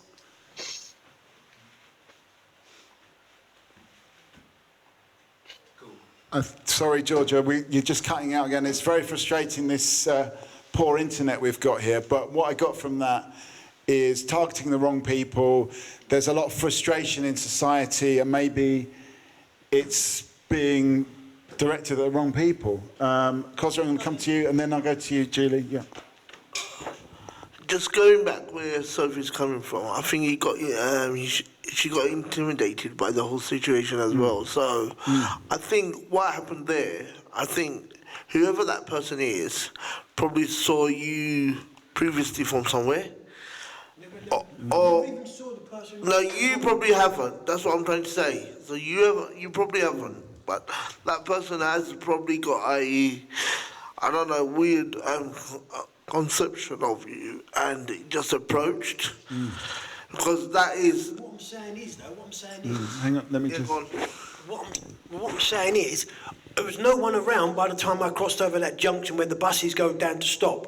And by the time I got across that junction, that person was nowhere to be seen. But as I'm approaching the next street where the buses come out towards you, he was for some apparent reason just come from nowhere. That's what I'm saying. That's what's puzzling me. Okay. Where's he come from? Okay, so someone's come out of nowhere, basically. I'm going to come to you, Julie. Yeah. Hang on a sec, Khosrow, yeah. I was just going to say that I think it's a little bit unfair to ask Georgia what the reason was that the guy approached her. She doesn't know. She wasn't there. She didn't. Yeah. I mean, if you asked me that, I'd be like, I don't know. Maybe the guy's an idiot. But, have you been in a situation like that where someone's just come out of nowhere and you felt uncomfortable? Of course. Yeah. Yeah. Lots of times. Yeah. But then I give as good as I get. I just tell people to fuck off. Yeah. You know, I mean, really. You know, but so I can imagine. I can imagine if. Hold on a sec. I can imagine though if it's just you weren't expecting it. I mean, for instance, I got on the bus one day with my husband in Beckenham, and my husband sat down. There were 2 seats, spare seats. He was in front, I was behind, and a guy just turned to him and says, "I don't like black people." And I got up and I said, "What did you say?" I said, "He's nice, but I'm not. What did you say?" And then he was just like, "Oh," because he thought I was going to thump him. My husband's really nice, but I don't play that nonsense. So it really depends. You pick your victims. I think sometimes people, they think they pick their victims and then they run into me. Okay. Did you thump him? No, I didn't thump him. No. I wouldn't thump someone. But what I'm saying is, I will always defend my husband. Yeah. Okay. My husband's very quiet and very nice. I'm a little bit more spicy. Okay. You know? I don't know where we're going with this. Maybe we can open this out to finding out if people have been out on the street and they felt uncomfortable, and if they want to talk about it, what is going on there, and what is the best response to that? I was quite interested in one of Trevor's comments, though, on the jury system. I wanted him to speak on that because I was quite interested. Okay. So if you could allow him to give a minute. If we're done with that, I think, to be honest, Sophie, people feel like, yes, they've been in similar situations, but without being in that situation, would we know? It's hard to know. Even if 5 of us saw the incident. That also connects, I suppose, with the jury. It's like eyewitnesses, right? You'd say he had a blue coat on. I'd say, no, I think it was green. This one would say this. He was this tall. He had auburn hair. No, he had a toupee. 5 people can see the same thing. And believe me, most times I remember watching a Law and Order just last point, and there were like 15 witnesses. None of them bloody could say exactly what the guy was wearing, although everyone witnessed the murder. Right. So you'll never get your answer. Okay. It's the answer, I think. All right, okay. I'm getting a chocolate biscuit now. Okay, well, you get yourself a chocolate. You definitely deserve. We're going to hit you with a round of applause. But we could get someone else in the middle, but we're also at a bit of a crossroads, because where do we want to go with this conversation? It's kind of up to you. My job is just simply to, in this case, make sure people have got a space to actually be heard. That, and there's been some really good points about judgment, about clarification, and about experience. Love was a good point. Respect. So, yes, it is kind of up to you where we take this conversation. Trev, I'll come back to you in a second, but Sam. Wait, does Trevor want to go? I don't know. Or can I go? It's all right. Anyway, I had an experience on Halloween where I was walking home. It was pretty late. I'm pretty sure I almost got mugged.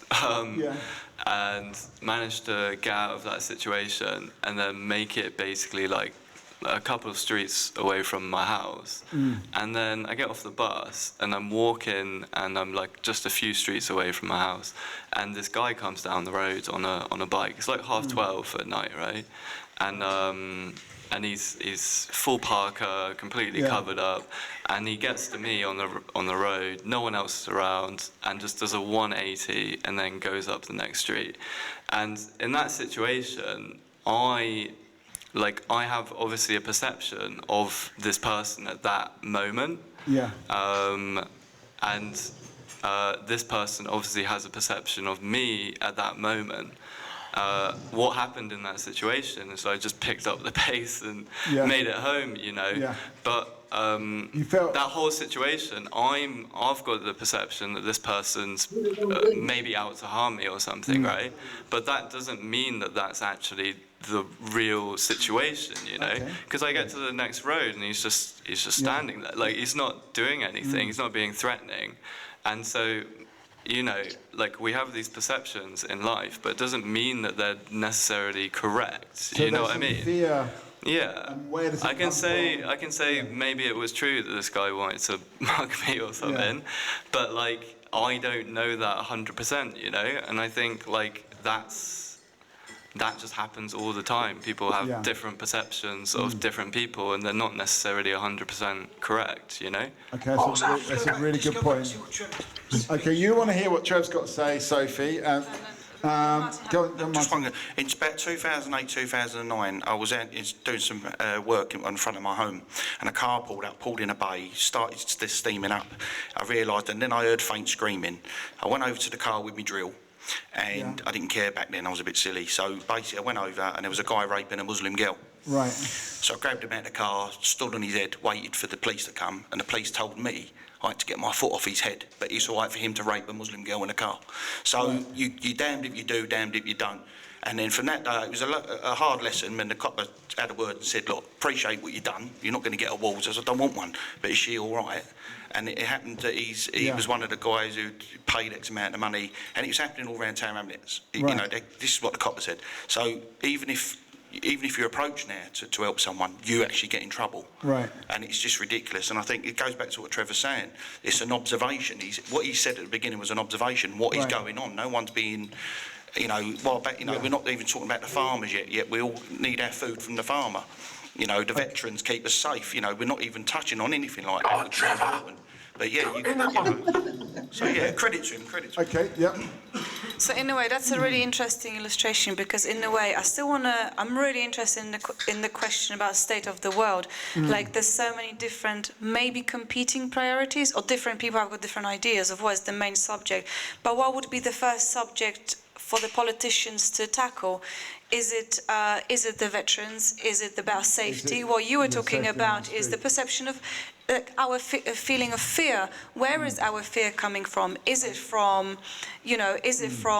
living in an urban environment? Is it from people who look differently to us? Or is it from the politicians making decisions that affect us? Where is this fear coming from? Is anybody living in fear? These are just some of the questions that I would want to bounce out, and then... So all of this can be connected through fear, through this question of fear, and where's that fear coming from? There's fear on the streets, we're fearing other people in our society. Go on, Khosrow.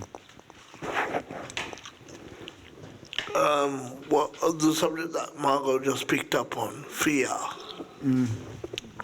There is fear, but there's fear where it's probably coming from what we're getting from the social media as well. Right. What we're getting from the media as well, there's a concept of being negative, and there's a lot of incidents that are happening are not getting toe-poked on this. It's not being shown, and they're repeating one event over and over again. There's lots of things that are happening. People are getting hidden, raped, which is not being said in the public figure, because people will get scared, and there's not enough done. Before we used to have Crime Watch. There's no Crime Watch out there no more. There's no Crime Stoppers out there no more. There's not they're using public money and they're shambling the whole system. The political system is a complete vendetta.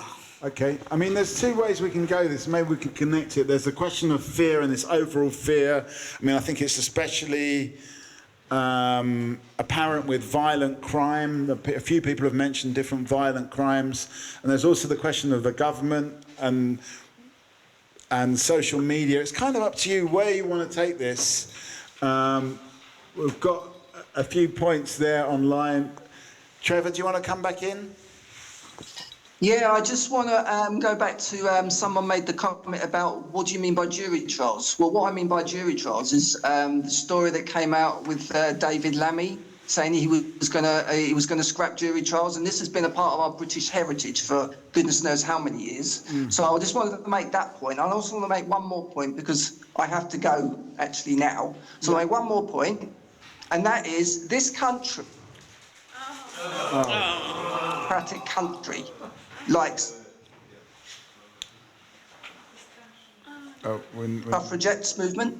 So with all these ideological groups and trends, it's like the UK is moving towards a state control, in my opinion. I mean, I hope I'm wrong, but it's feeling more like a communist country now to me.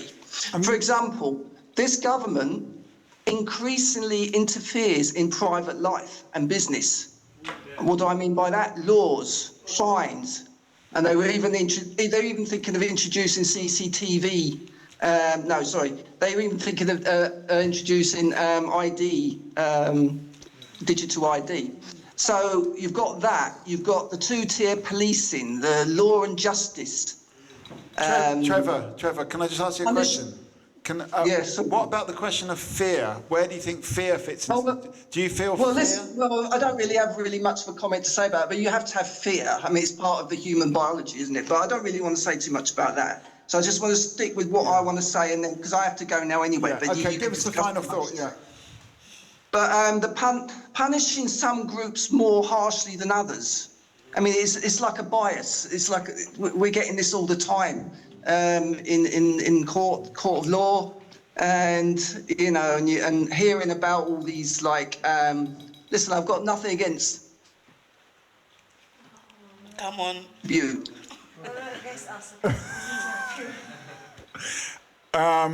You've got judges that just say, yeah, you can stay. I mean, madness. Sorry.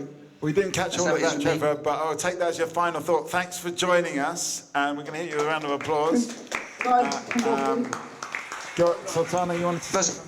So I think there's a lot we can say about the law and a lot about our fears. I don't really want to get into that, but one question I wanted to ask Alison is, she keeps saying Julie, my bad. I don't know, where did I get Alison from? Yeah. Julie is, she's mentioned twice that she's very spicy, so I'd like to know how and what flavours she used, because I would like to be spicy too. You want to be more spicy? Yeah, of course. Okay, so, yeah. Extra hot spicy. Yeah, okay. All right, okay, well that's... Yeah. I just wanted to go back to, because I go to court most months, actually. Yeah. What are you doing there? Why are you assuming I'm doing something bad? If I'm going to court most months, I can't be doing anything. I'm actually presenting the cases. Yeah. So what I'm saying is that there are no juries in those cases, because they're generally possession cases. There's lots of avenues of justice that don't even include courts anyway. There's lots of arbitration, there's lots of ACAS, there's lots of other things. So I think this idea that justice comes from jury trials is kind of a misnomer. I used to attend lots of immigration and asylum tribunals. There's the judge, there's no jury. So I don't know where Trevor gets the idea that it's trial by jury. That's probably quite a minute part of the justice system, actually. But what do you think about Trevor's point about the country seeming to be disintegrating or getting worse at any rate, or the government becoming more oppressive? I think I want to park the government one, but what I will say is that there's always been a two-tier justice system in this country. This is not new. If you look at the Robert Maxwell case, where the sons were on trial, they claimed legal aid and had the top KCs, but they had the money to be able to do so. How come? They parked all their money in their wives' accounts. Right. So you and I couldn't afford those KCs, and we wouldn't get legal aid for it. But because of the kind of trials that were going on, they were able to get those publicly funded. I know most people that I know can't afford a solicitor, even a regular high street solicitor. You know what I mean? So there's already an inequality. There has always been a two-tier legal system in this country. And I can tell you that for a fact. I know a lot of lawyers. Okay, we're getting the legal view on it. I feel like, I mean, I've been doing this for a while, but I just sort of felt like I needed to kind of just find out a bit more about some of the issues that people were talking about. But now I think it is time to maybe try someone to have a go in the middle. There's a lot of different subjects in the air. We can choose any of them, or we could choose something completely new. It's kind of up to you. As I said, my role in the middle is just simply to get the conversation going, which I feel like I've done now. Yeah. And well done, Mikey, for being in the middle, because sometimes conversations, you know, you kind of have to, that's what I meant about going with the flow. Sometimes when the conversation does get a bit kind of layered or intense, then you can't just like jump out, you know. So there's the law of the conversation as well. Yeah, the conversation's got its own law. life, yeah. But maybe it's time for people to grab a biscuit, grab a coffee, grab a tea, take a breath of fresh air. We are into the kind of official Talkaoke social, but the invitation still goes out to people to come into the middle. We don't have to continue with the subject. Remember, this is like a practice run for people who have never facilitated. This was kind of, I would say, high-level Talkaoke hosting. Mikey's been doing it for 29 years, so you learn a thing or two. That, you know, sometimes you don't know the answers, and you can get it wrong. I've been doing this for 29 years, and When you were 6. yes, that's right. Yeah. The invitation is for somebody to jump in the middle. I can fill time for the time being whilst you guys grab a biscuit or whatever, and then we'll see what subjects we've got going. And yeah, there's a vacancy in the middle because it doesn't have to be me. Who wants to have a go? Basha, you're raising your eyebrows. Dan, you jumping in? So we need to build the table around you. That's what I do. Jay, come on in. Okay, so Mikey, jump out. People online, just one more time, apologies for shambolic internet. We even closed all of the tabs. My computer was working very hard on all the pointless tabs. Okay, so we're going to... Go for a wee, people online, or grab a drink or whatever. We will be warming this table up shortly. But I will say, if anyone's going to leave us, and that includes people online, please give me a final, or give us a final thought, because we really want to hear what you've got to say. So if you're going to go, give us a final thought. We'd rather have it spoken, but if the internet is bad, then just put it in the chat. But we definitely want a final thought from each and every one of you. Some people haven't spoken at all, so give us a final or initial thought. We'd love to hear what you're thinking. Okay. Mikey, jump out, because you'll never jump out. Okay. The vacancy has been filled. Yes, who's speaking? Samuel? That was me, yeah. I'm out now. Yeah, go on. Shh. One second, sorry, we're still doing the Talkaoke. Samuel is speaking. Yeah, go on, Samuel. I just want to say thank you for this session. I'm out now. Thank you. Bye-bye. Okay, thank you, Samuel. Thank you for joining all the way from the Black Forest. Appreciate your time, and see you for our Zoom chat soon. It was fun. Thank you. Anybody else? People here, I can't hear people online. Sorry, it's chaos in here. Anybody online wants to give us any final thoughts? Let's take a little break. Let's take a 5-minute break and come back. How about that? People online, I'm speaking to camera. But I can't hear what people are saying online. All right, we're going to carry on. Somebody's giving me thumbs up, but I can't see who that is, but I'll just intuit. We're getting a new host in the middle, so bear with us. The buttons on cue. Could you because I won't know. And you just do it, as you think. You do your bit and I'll Thank you, Louise. Thank you, Draghe. And Louise, have a good time at work. You've not said anything. Maybe it's your moment now just to give us an initial and final comment. I know you have been listening. We're just going to hear some final thoughts. People, we're just going to hear some final thoughts from Louise. So keep it down. Keep it down. Louise, over to you. Great, thanks so much, and kia ora, thanks for having me. Thanks to the emails. I used to live in Whitechapel, so 30 odd years ago. Nice to hear a little bit of the local.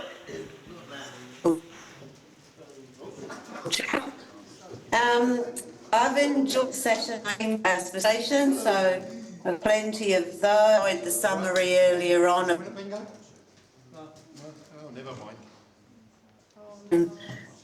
Come another time. Thanks for having me. Kia ora. We hope to see you again, Louise, and we would love to know what the conversations are like in New Zealand, what are the big topics there, and love from Whitechapel. It's only down the road, so take care. Anybody else online wants to give us some thoughts, initial thoughts? If you have to go, let us know your final thoughts.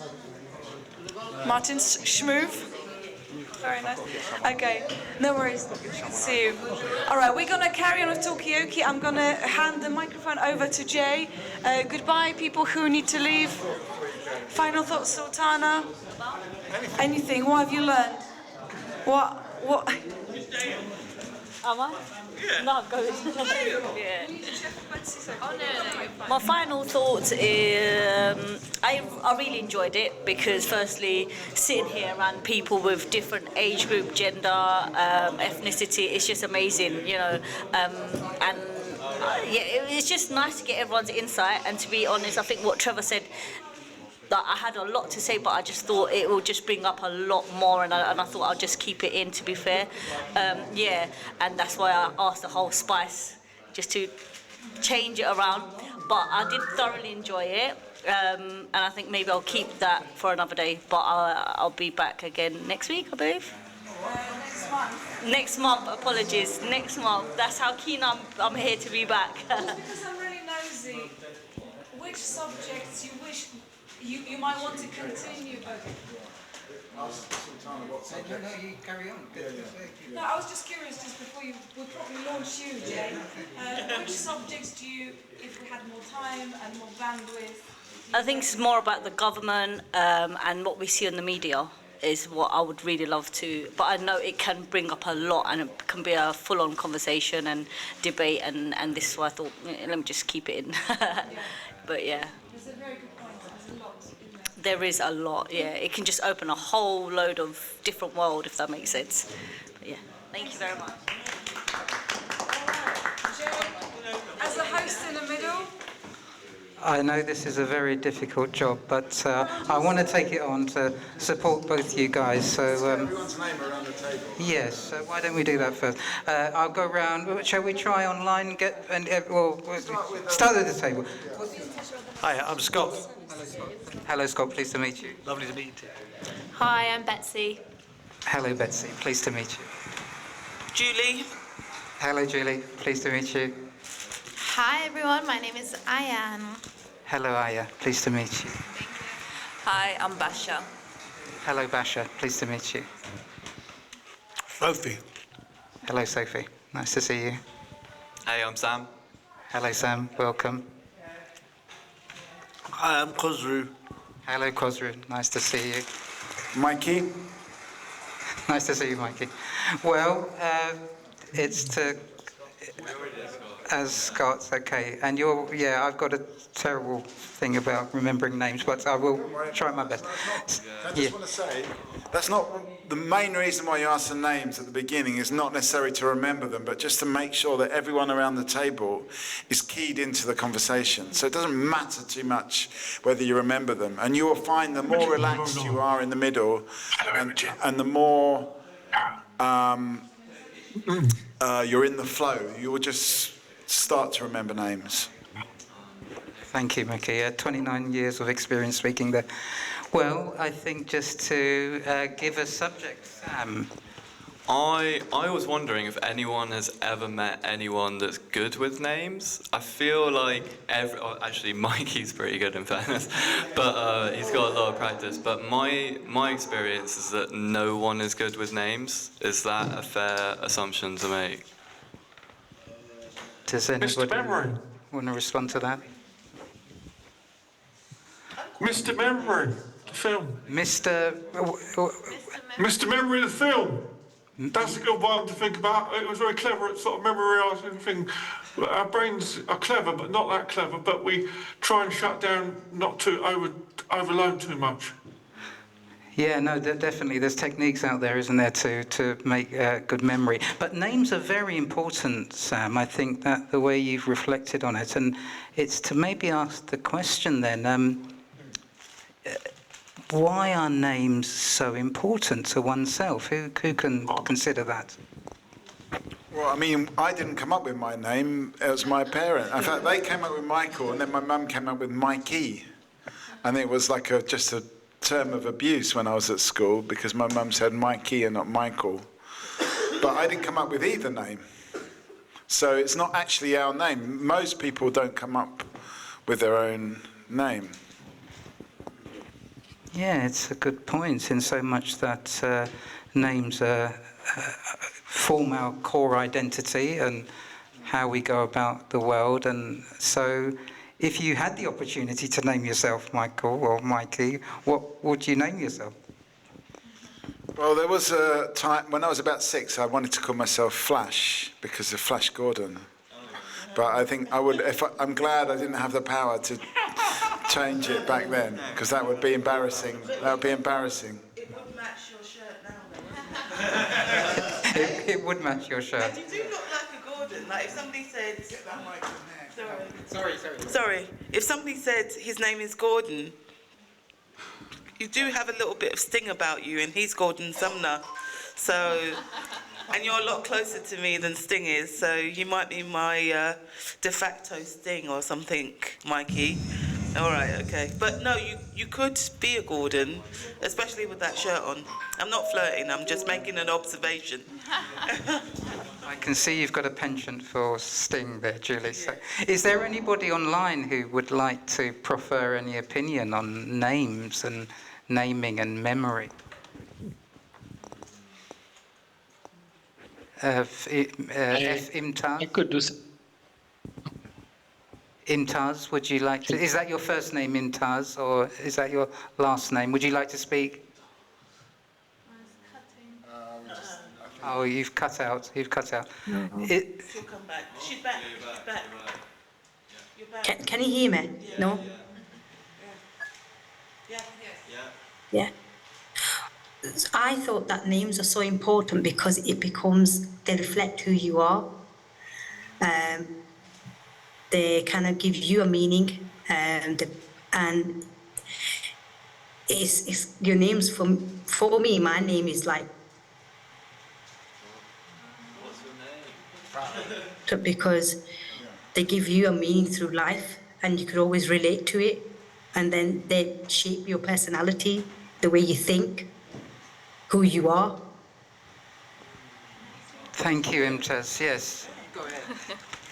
No, sorry, I just wanted to add, in my experience, my name Ayan actually means lucky, and I feel like growing up, I had at least 6 friends with the exact same name, because in my culture, Somali culture is a very common name, so that's why I always hated my name, and I always wanted to change my name, and when people asked me, why do you want to change your name, I said, I'm just one of the 6 Ayans, so it never felt like it was special. And another thing is, when they asked me, what do you want to change your name to, I had always 2, Munira and Aliyah, which were 2 of my cousins that I always looked up to. So I think names are a funny thing in terms of what they mean, and sometimes the expectations they put on you. And if you feel special, or, if it's a unique name and people might pick on you or something like that. That was just, I think some of the things that I thought of. Thank you, because it's very meaningful, especially when your name is common. You share your name with many others. That note about being special, being, you know, unique. So thank you.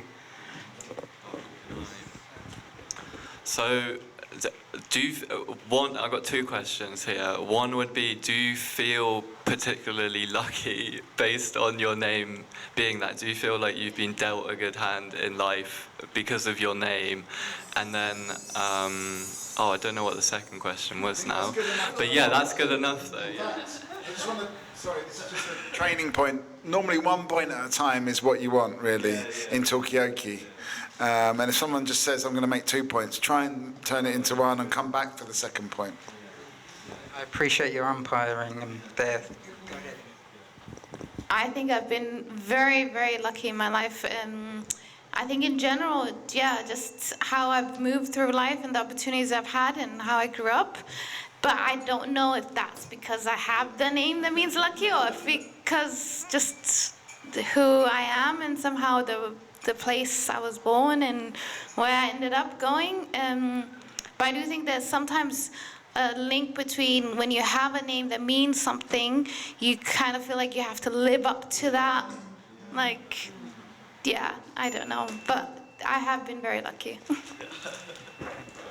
Cos? Yeah, I was gonna add on to that. Like, do you feel glad that you haven't changed your name? Do you think? I know you were like, you just said you had 6 people with the same name, so it made you a bit unspecial with the name. But do you feel glad that you haven't changed the name? Is that a luck to the life you're living right now? So what you've got here, though, is everything's been directed towards iron, and what you want to do is spread it out. So, because what you don't want in Talkaoke, and we're starting to see this, is what we would call a ding-dong, where it's just 2 people ding-dong. You want to, in any situation, be it a discussion about trans rights or a discussion about, changing your name, it's always about trying to involve as many people as possible. So maybe you can think about that question and not just ask it to Ian, but ask it to the entire audience. What was the question again? Would you? What was the question? So the question was to, like, in general, like, the name you've got at this moment, like, in terms of, like, do you feel happy with the name, or did it ever come across your mind to change the name, or are you happy that you're glad you haven't changed the name? Has it given you a new set of life of living right now, or do you feel just because of my name I'm getting bad luck?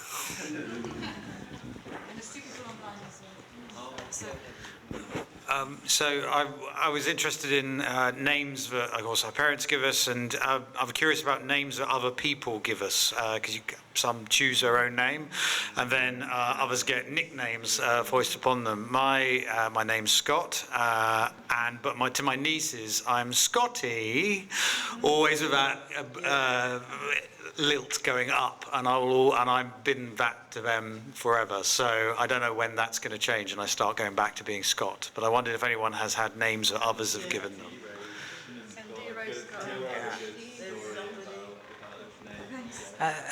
Anybody online would like to share an opinion? Is that Draghi? How do I pronounce your name correctly? Either Draga or D-Rage. Yeah, talking about names, it's like I really love my name because everyone asks me how to pronounce it, and in each language I have like different options I can give, so I'm really blessed in this.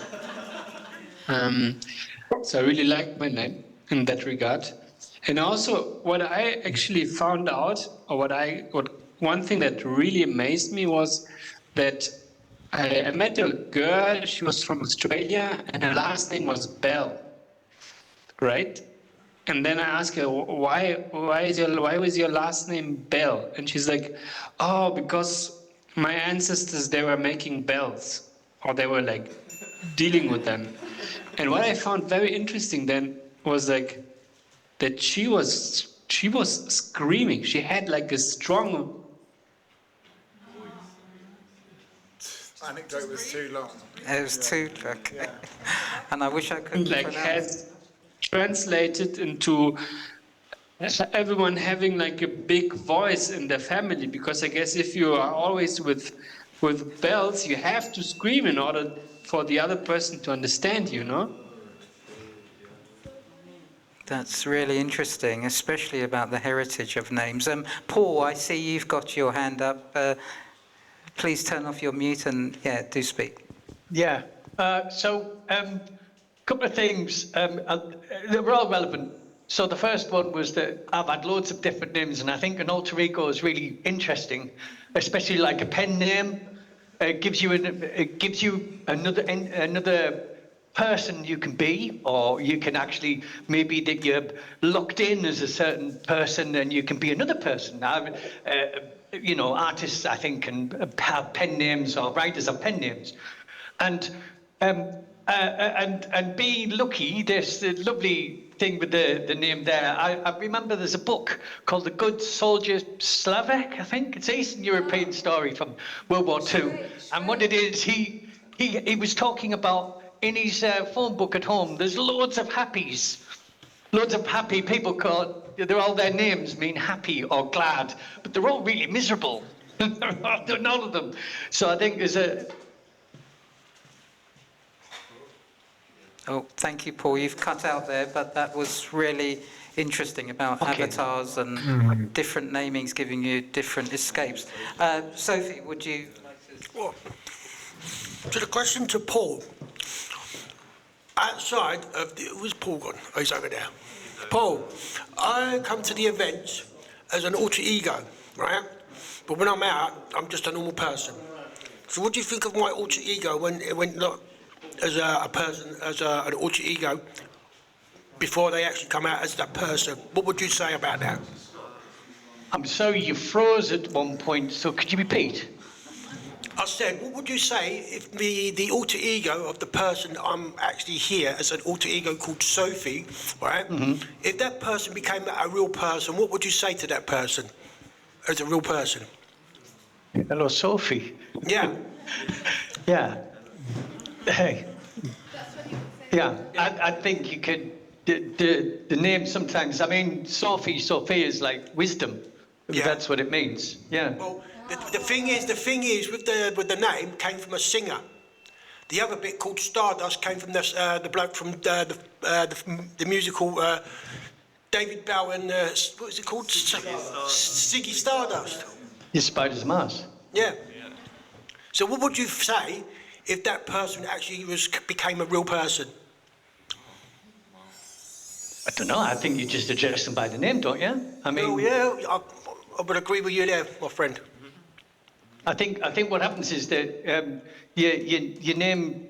It's a bit like an old joke. I think what it is about Indians calling their name the first thing they see. So there's like, and then go on. That's it, right? Now, thanks, Paul, for that. I was going to go to cat, and then what's that? Bear shits in woods, eh? You know, it's just like the name that you have is sometimes a bit of a. Well, I was going to say it's an alter ego at the moment. That's what I'm saying. Yeah. All right. Sorry. Yes. Fair enough. Thank you, Paul.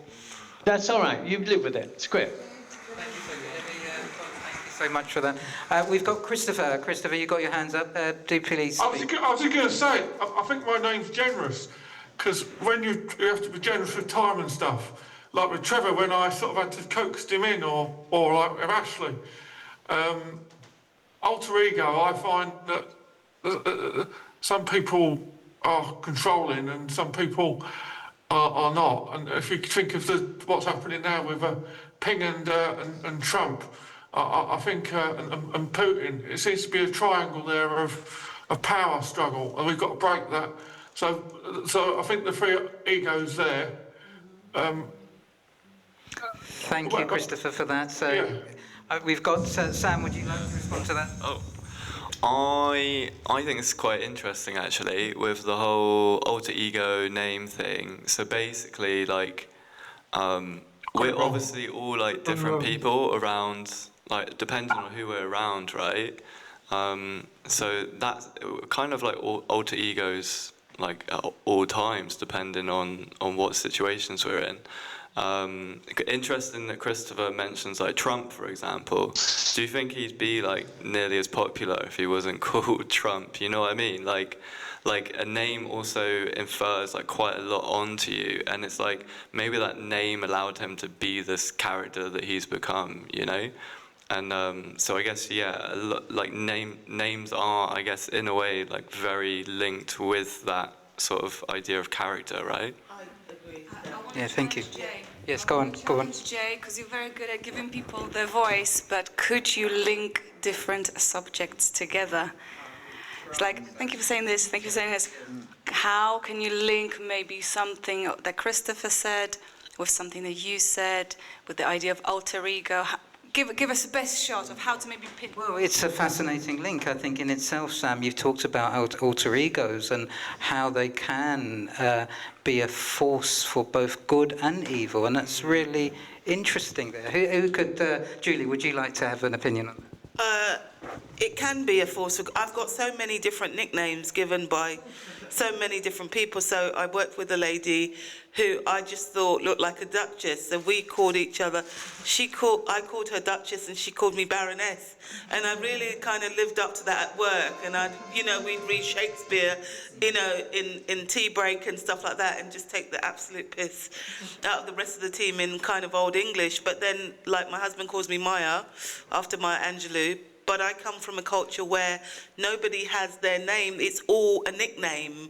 Even my aunts, like I would call my Aunt Marie Therese, and then after she died, we realised that wasn't her name. It was actually something else, but that was her nickname. And in St. Lucia, like my dad is called Dates, my mum is called Rennie, my dad calls my mum Beth, even though it's part of her surname.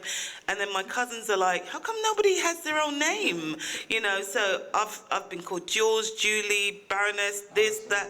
I answer to all of them because Harry. It gives me my individuality. Harry, as in it's different people Prince Harry giving me a nickname, So it's nice. It's a very interesting point where it lends itself to where names, whether they're avatars or alter egos, can give you great power, different personality. Who else feels that a name that they've given gives them that kind of sense of power? Mikey? Well, no, I just wanted to say that's, the film The Joker, when he becomes the Joker, suddenly becomes this villain, this arch villain, when he was just kind of a loser before. So I think, maybe that's what happened to Donald Trump as well. Suddenly he became like a character on TV, and then that character lost control, and almost a television character literally took over the world. What about Putin and Ping? You've got them too, Imogen, did you still have your hand up? Because I'm just going to make a really quick point, and then we can come to you. No? Okay. Okay. What I wanted to say about the characters and politicians, it's a question to the table. Do you think in order to be a politician, do you have to be some sort of a alter ego? Are people who govern us, are they genuine people, or are they just playing some kind of a character, is my question to the table. Would anyone like to respond to that? I think your name does represent your character. Occasionally in my life, I've found people who said, no, he's not a Dave, he's definitely not a Dave, it just doesn't suit him, but most people do. But in terms of politicians, I think today we live in such a fake world. You don't know whether it's AI, a real person, some kind of put together picture, so it's very difficult to actually identify the reality and and what's fake and what's really not genuine. Just a hosting point. Yes, go ahead. I'm not adding to the conversation. This is one of the things we say in Talkaoke is it's essential to be tangential. And what we've got here is a really interesting, I think, deeper tangent, which is how do we know what's real? Do we know our politicians are real? etc., etc. And I think that's a really interesting place where the conversation can just slip around to, and it kind of almost refreshes the conversation. So those tangents are really important for you or whoever's in the middle to latch onto. Thank you, Mikey. Yes, I picked up on it, and I can't articulate it as well as this gentleman, but you're absolutely right. And it's then to consider, going down that path of how we perceive our politicians through their names, through their reputations, that makes them authentic, makes them really connected to us. Who could respond to these kind of points? No, it's just a question from, this is a... Oh, or Imogen's online. Imogen, go on, you go first, yeah. Imogen, would you like to speak? Did you raise your hand? Would you like to respond to that point? Yeah, sorry. Well, I was just thinking when you're saying about authenticity, it's like the question of what do we actually want authenticity in our politicians? Or, because I suppose they're supposed to be reflecting us back. Really, that's the point of them representing us. And it's like if they're too real, they're going to get criticised in the papers. You know, watching, what was the guy, who was it, eating the bacon sarnie, and it just ruined his political career as a potential to be a prime minister. So I don't know. I'm curious to know what does authenticity mean, and that how real do we want them to actually be? Yeah, no, that's a very important point, Imogen. Who would like to respond to that? It's Basha.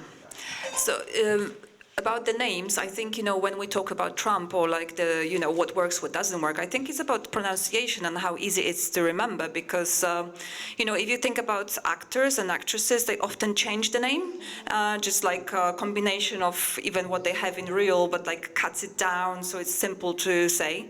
And I also, when my kids were born, I decided to have four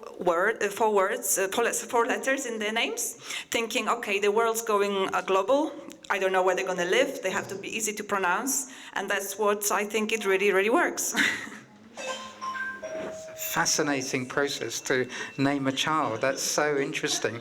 But yes, I mean, there's a point here about the authenticity that I'd like to keep extending, which from Imogen's point. And Paul, did you have you got your hand raised, and then I'll come to Sophie. Did you want to respond, Paul, to these points?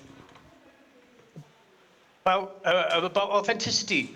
Well, I think what happens is that historically we used to have very grey men in very grey suits that just did things, and now we tend to have a cult of personality. And we don't really want authenticity, but want personality, which is a bit of a strange mix for a politician. And they've only have one job, and that's just to stay in power. Yeah, it's a very interesting point, Paul. I think it goes to extend to what Imogen is saying. Julie, and then Sophie. Let me come to Sophie first, and then Julie. A question for Imogen. I was talking to Paul earlier about alter egos. What person would you be if you had an alter ego? Maybe once again you could spread that out. You can spread that out. Yeah. Anyone, If it goes to any one of the ones on there, like. Yeah, onto any one of them on the online ones, any one of them, to bring that to find an answer for that. Well, what we can do, we will certainly take that point on Sophie, but let's consider Julie's point here about authenticity.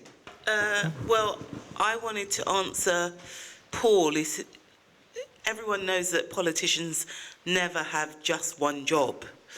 They are landlords, they are, you know, on boards, they have about 4 or 5 jobs.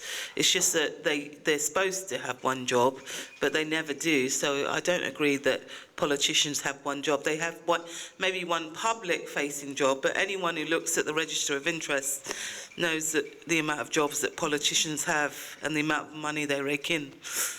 And second homes as well. Yeah, no, it lends itself to an interesting point about how personalities and names are corrupted in that extent, and what this hyper-realism that Paul and Imogen are alluding to. Sam? I just wanted to say, I think if any of us were politicians, we probably wouldn't be able to be ourselves. I just don't think it's possible. Like, if you think about who you are at a workplace, it's very different to who you are when you're with your family, right? So if you're like a public facing person that like has to have your life on show and everything, and then also is like dealing with the problems in the country, I feel like you have to be different to a normal person, you know what I mean? You have to have a different aspect to you. Yeah, this is a very interesting point. It's almost that in pathological terms, we're talking about multiple personalities in any one individual. How does, Margot, what would you say to these things? I mean, I'm just thinking about, because we've got a hand up, and Christopher, and also Caroline, Caroline, if you've got something to say, just throw it in, because we haven't heard from you. So if you've got any thoughts to say. What I wanted to say is, it's funny that I think somebody here mentioned about politicians being performative. I really love the point about children getting only 4-letter names. I think that's really brilliant, very future-oriented. But I recently watched that film. I didn't finish watching it because it was a bit too boring. Ready Player One. Mikey knows all about it. But there is the real world and there's the virtual world. And people kind of have the almost better life, more exciting life online in this created world called Oasis, and they've got slightly shitty lives in real life, a bit like life. But I wonder with the politicians, if they really want to create big characters, I almost feel like there's too much at stake with our human lives for some bunch of jokers to just play around and just see who can do like the dumbest move that will impact people globally. So I kind of wish the politicians with the personas, Trumps and whatnot, they could just have their own realm and we can opt in to be in it, whereas people on the ground can actually just do something that's a bit more close to life. Yeah, so you can be Donald Trump, but don't do it in this reality. Please be Donald Trump somewhere else and see how many people switch over to your world, because I just don't really, I'm not interested in being in that world. These are really interesting points. Christopher, I see you've had your hand up. Would you like I was just going to say, Andy Burnham should swap jobs with like wife and man swap, because he should go back to barristerisation. When we talked about David Lammy, I think when I worked at Wilco's, I only had one job, and so basically I think Keir Starmer he's moaning about structurally he's going to lose certain things. So I think Andy Burnham should be allowed to do what he's because he's a Mancunian, he knows about what's. He might pull the country together a bit. It's just coming back to the same thing at the blockers. There's Keir Starmer. I think he's got to show his tools a bit more. So I think what we're talking about that subject. I think I haven't pulled it in there, have I? But I think that's probably what's needs to be done. I think. See what you can do here is you just sum up, which is a good point from Christopher, but. I think it could have, sorry Christopher, but it could have been shorter, because the main point there was Andy Burnham could replace Keir Starmer and do a better job.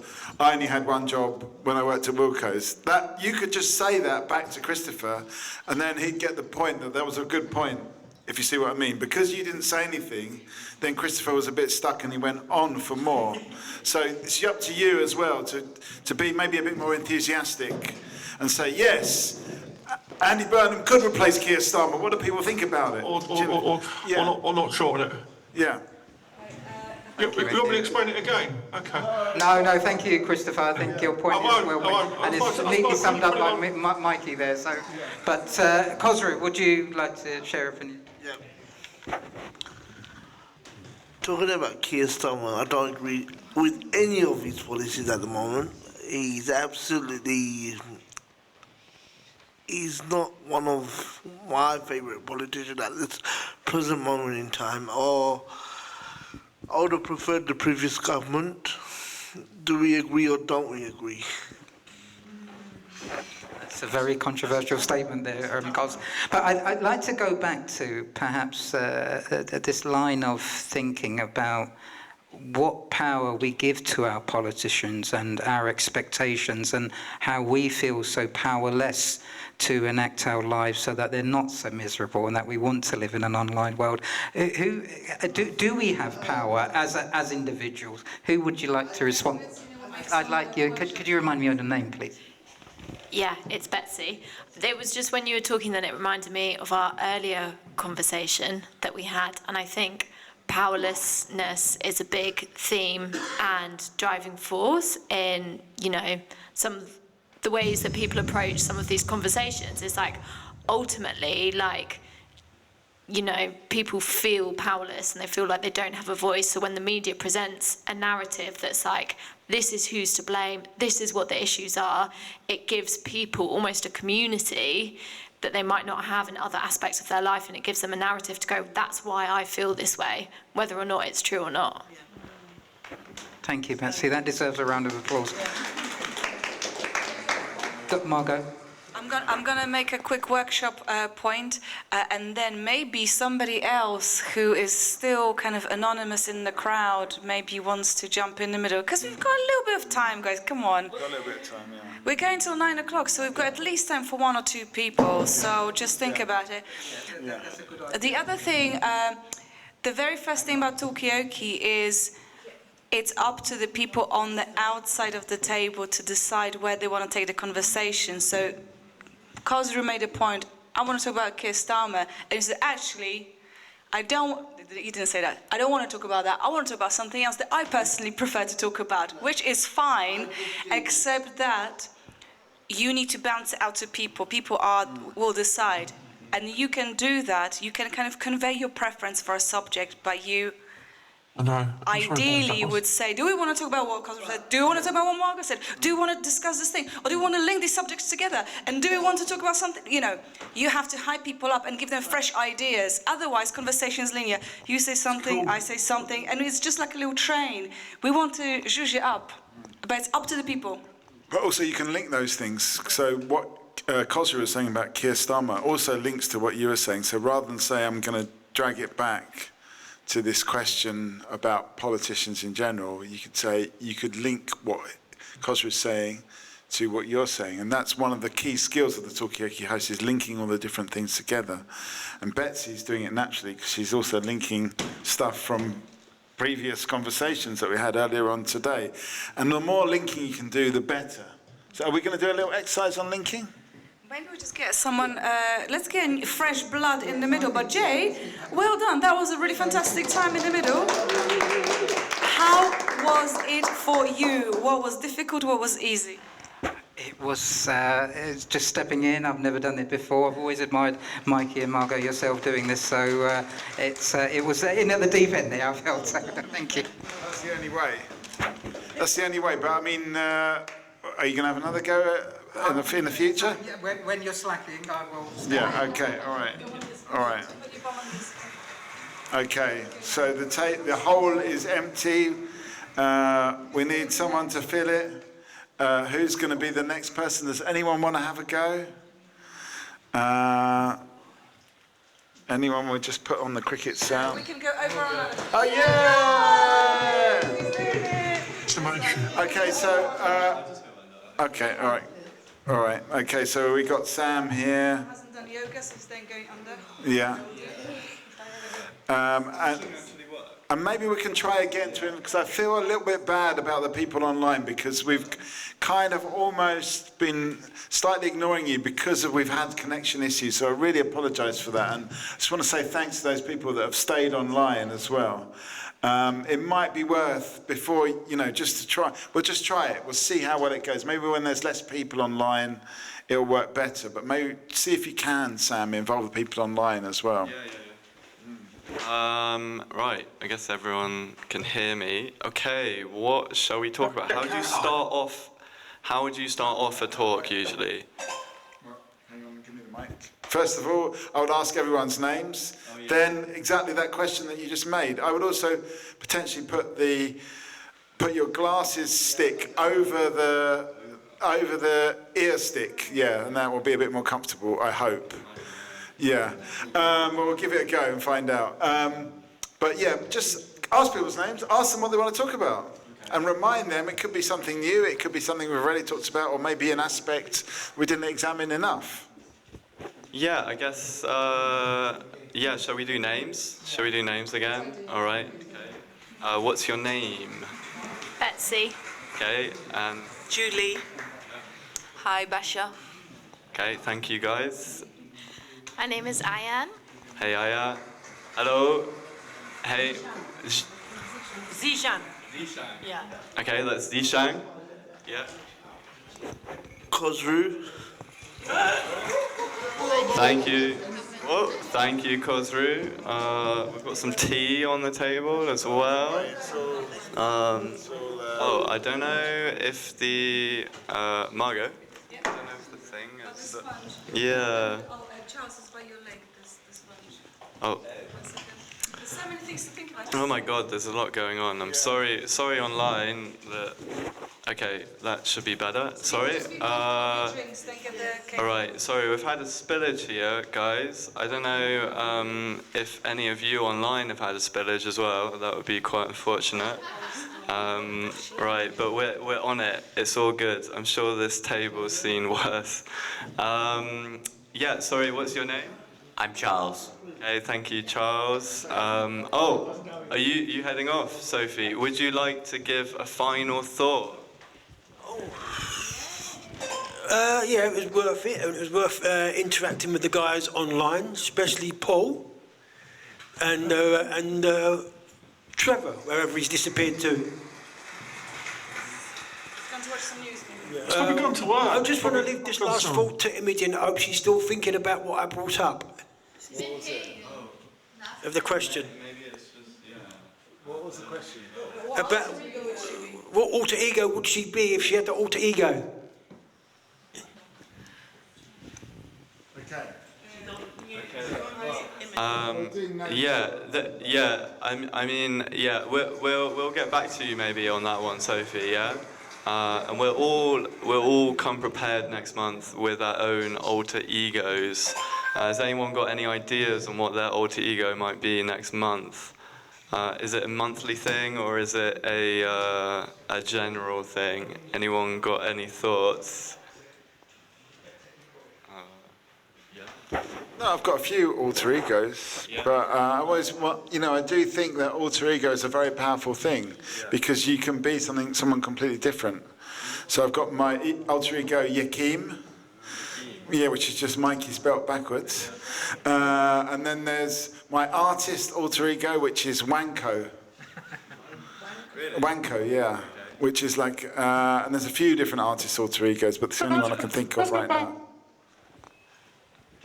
And why do you feel you need that for your art? I guess I would ask, or is this an important thing? No, because Wanko makes really stupid art. Like really, like he's a proper artist. So Wanko can just do whatever he wants. Yeah. I'm sure we've all got. Yeah, like Keir Starmer. I'm sure he's also got his own type of alter ego as well. Right, has anyone got anything burning that they have been thinking about today? Anything on their mind? Any thoughts about attending this session? Maybe it's the first time someone's attended.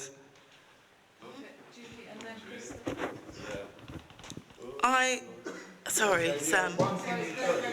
Let's not get... Okay, sorry, Julie. That's all right. Before you go, can I just grab the microphone? Yeah. There you go.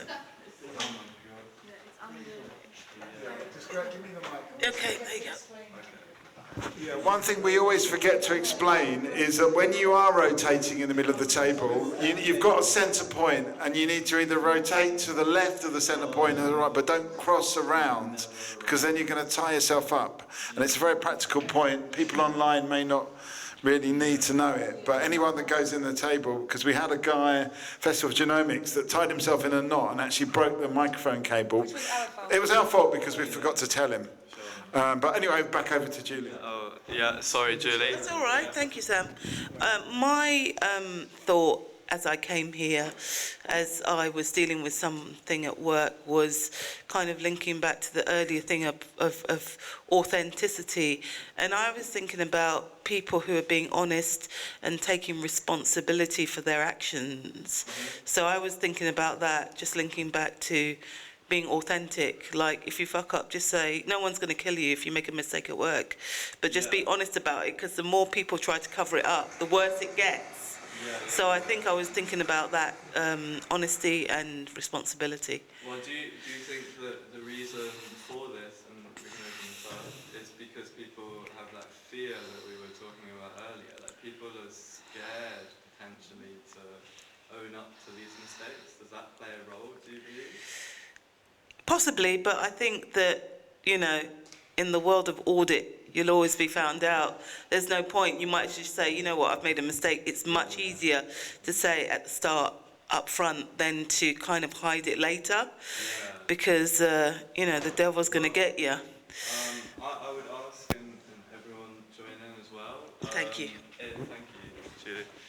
Do you think this is something that we get taught in society, or is this something that only certain people learn, you know? That I don't know, but I was just thinking about it. My partner works in a hotel, and it's quite a posh hotel, and they've got what they call the honesty bar, and I'm like, so how does it work? I think I know how it works. How does it work? So basically, you go in, there's a bunch of drinks, and there's like a little notepad. I mean, they don't have it in Travelodge, so I was not familiar with that format. And you make yourself a drink, and then you write down what you had and your room number. And I'm like, do people actually do it? And he said, yeah, everybody does it, but people pay like £400 a night to stay there. And I'm like, would I declare in my honesty book what I've had if I drank a drink there? And the answer is probably no. So I wonder whether honesty is some kind of, you know, you can afford to be honest if you're a certain. I wonder. Yeah, are there rules to honesty? Is it sometimes like a great idea to just not be honest? I mean, I think it does depend on what other people are doing. I read a book about honesty by a guy. Yeah, honestly wrote a book about. I don't read a book. I read a book. I read a book about honesty, and it's by this guy called Ariel or somebody. I can't remember, but anyway, there's some rules of honesty, like, if everyone else is being dishonest, then you can be dishonest. And then it becomes about who says that we're being dishonest. Yeah. So there's like different levels of lying. But also there's this principle called the nudge. Like, for example, in the bar, you might not declare every single drink, but you'd probably want to declare one or two. So you maybe have 4 drinks, but you only declare 1 or 2, depending on how honest you are and how much everyone else is doing. And that is normal human behaviour, so don't feel ashamed about it. It's one of these little white lies, you know what I mean? It's not a full lie, it's like half a lie. Khosrow, did you have something to say on this? So what Michael's saying there, I just want to pick up on that, because what I'll say there, because if you've got about 50 dishonest people and 1 honest people, that opinion wouldn't exist.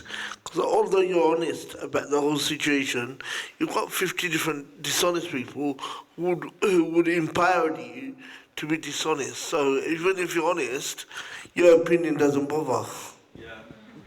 Yeah, at the end of the day, we're all herd animals. We go with the flow, potentially. Talking of the flow, let's go over to Draeger. You have your hand raised. What do you think on all this? Like asking like this idea about honesty. So 2 people came into my mind, and they were particularly older than most of the people. One was 88 and the other one was 85.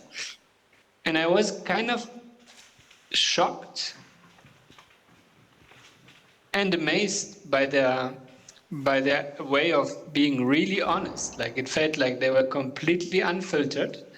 And my question would be there, if you get older, right, above 80, like, do you actually care anymore about you know, does that help you to be more authentic or not? Because it's maybe they think, oh, it's just. Yeah, I see what you mean. Cut out slightly, but we definitely got that. Do we need to be honest as we get older, or is it? Yeah, I mean, maybe people when they're younger they're lying a bit more, and then when they're older they say, you know what, I don't need to anymore. What do people think on this one? I think I was talking to somebody who was in her menopause, and she was saying, you know what, I wasted so much of my life just worrying about stuff. Honesty maybe comes to it, but maybe not.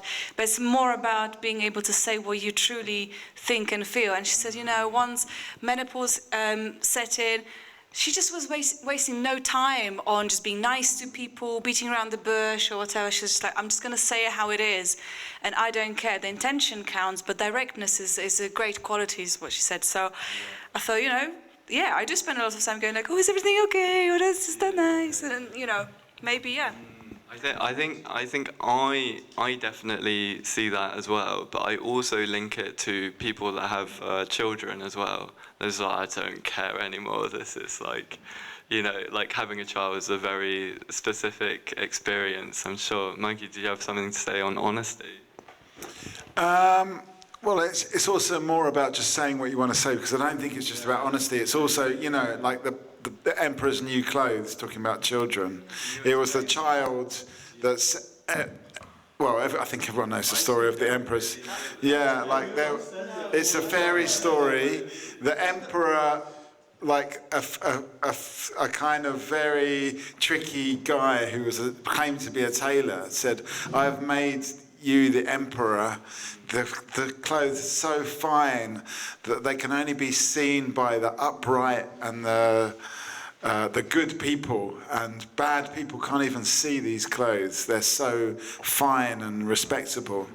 And then the Emperor went through town parading his new outfit, and no one wanted to admit they couldn't see the clothes, apart from a child said, look, Mum, the Emperor's naked. And then everyone, once somebody had pointed out the obvious untruth, everyone else who was previously ashamed to admit they couldn't see the outfit then all started laughing. So it's also about everyone can know something's not true, and this happened. I don't know where Margot's gone. This is relevant to Margot. Happened in communist Eastern Europe, because everyone knew that the system was corrupt and falling apart, but no one wanted to say it publicly. And as soon as people started to say this is fucked, then everyone kind of, you know, joined in. So you can know that something is not true, but you also have to be able to announce it. You have to have the space to be able to say it confidently, I suppose. Do you want to say something? I think there are occasions they say that honesty is the best policy, but there are times when actually it would cause more hurt and more harm than a little what you might call a white lie. So I think there are occasions when honesty is actually being more cruel than it is to be helpful. That's interesting. Do you think that's because of the world we live in, though? Or, what are the circumstances that create that situation, right? Sorry. Does my bum look big in this? There's only one answer to that. And it's yes.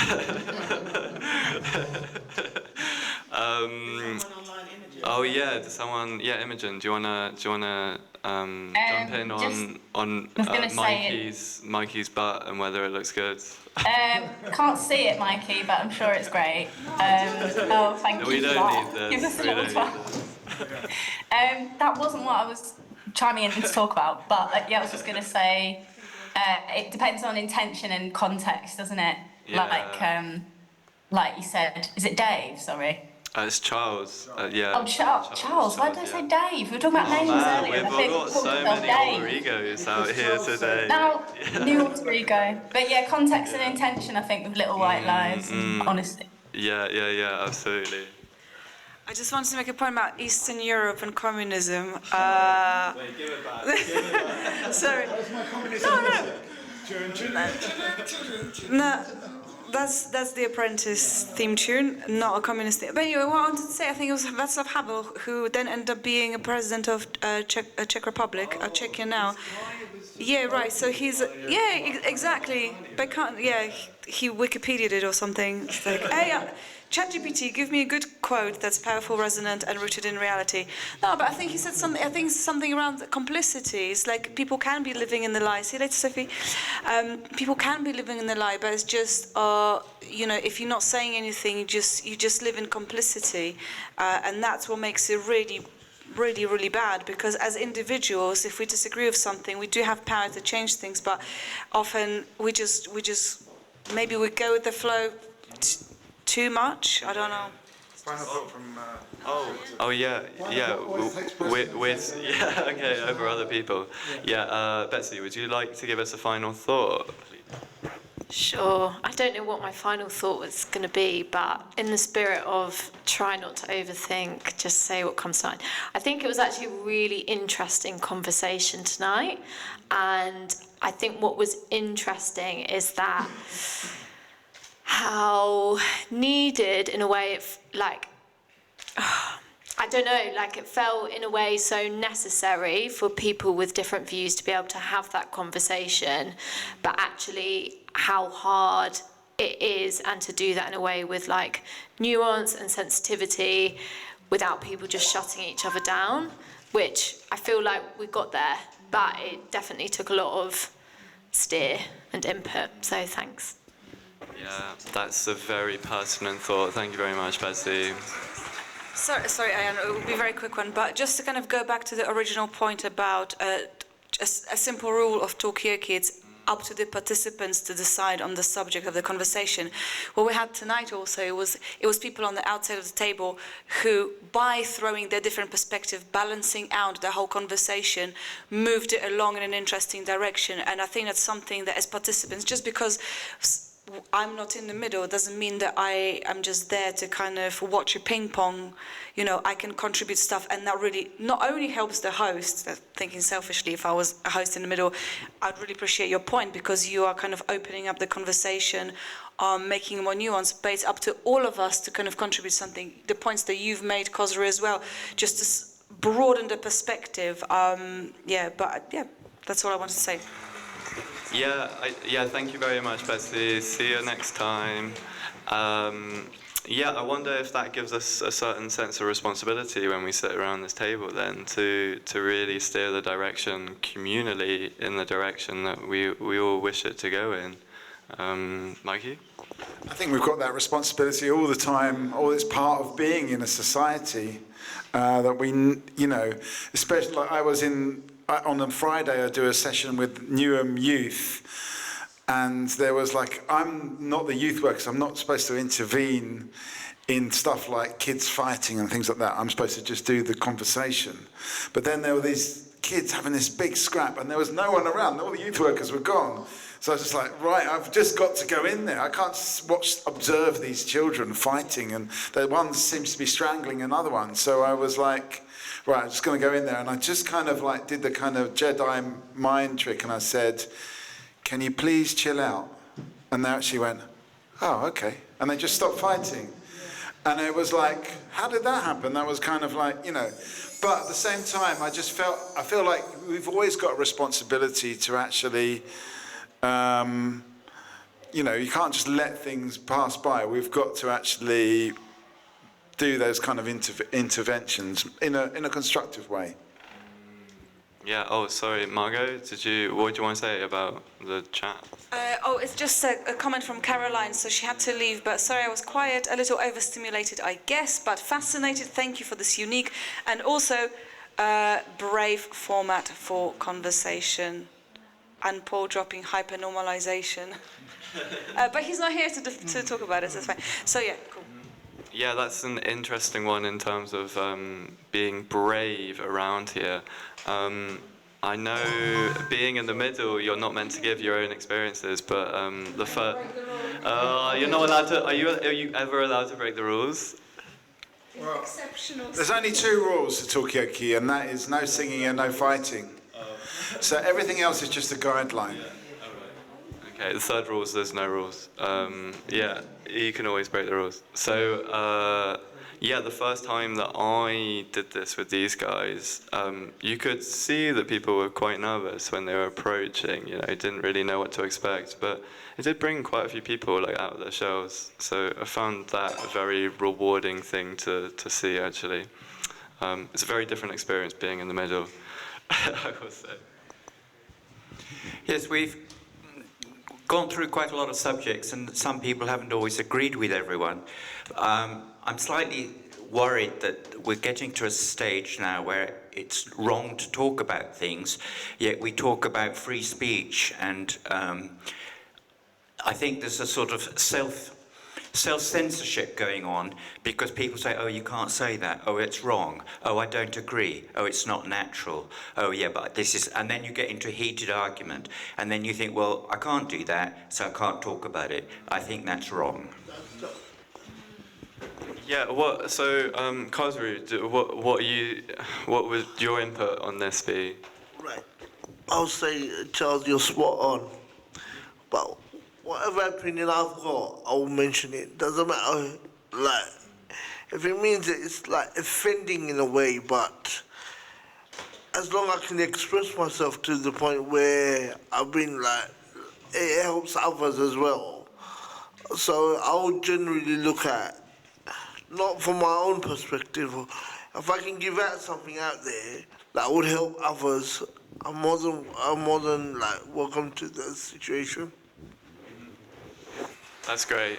Like the courage to speak out when it impacts other people as well. Margaret, did you have something to say? Yeah, I'm just kind of thinking, because it's an interesting thing, this self-censorship. You, Mikey, brought up communism. I'm going to bring it up again. I think, well, you need to get one on the pad. Yeah. Do you used to have one, or what? No. I've got one on a different sound pad. Anyway, but what I wanted to say, I think my friend brought it to my attention. She's writing a PhD about kind of working class theatre, and she's looking at pub theatres, how they developed, the genre of vaudeville and that kind of stuff. That was like working class people's work, and they were breaking taboos back then. It was a place where, despite maybe like harsh societal norms, you could break the taboos, you can break the censorship in some ways. And she's saying, after done a lot of research on the subject, that there is this thing where the authority, like in communist times, when authority is not in obvious terms, is imposing this, censorship, then we as humans, we begin to internalize it. So according to her research, we kind of live in times where we internalize it. So in a way, the state doesn't have to do any job. They're like, well, people are already conditioned so much to self-censor that, we don't need to have a department of propaganda. We don't have to have anything like this. And apparently that's quite prevalent in the art world, but yeah. I guess I would ask, I would open the floor to ask how people feel that they have been conditioned in society, whether it's to the same extent as communism or whether we're heading that way. What do people think about that? I think I'm quite outspoken, actually. I kind of go a lot against the grain a lot of time, not just to rub people the wrong way for the sake of it, but I just think that to be like true to myself, I have to speak about what I really believe and feel, that's just, and I'm the sixth child of 7, so I was always trying to make myself different within the family. So that's another thing as well, I think. Yeah. I don't know if anyone online comes from big families. Yeah, they're back. No? They're concentrating. Okay. All right. Oh, yeah. Would you like to give us your final thought?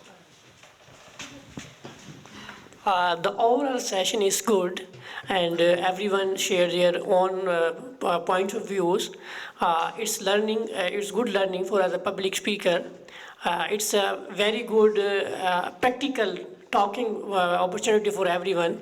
It's hence public speaking skills. You know, public speaking skill is a king skill. In any ways, the last decades or 2 decades, 3 decades on and future, always public speaking is a king skill. It's a good opportunity for the people if they come and join and learn about how to speak in a publicly. Thank you so much.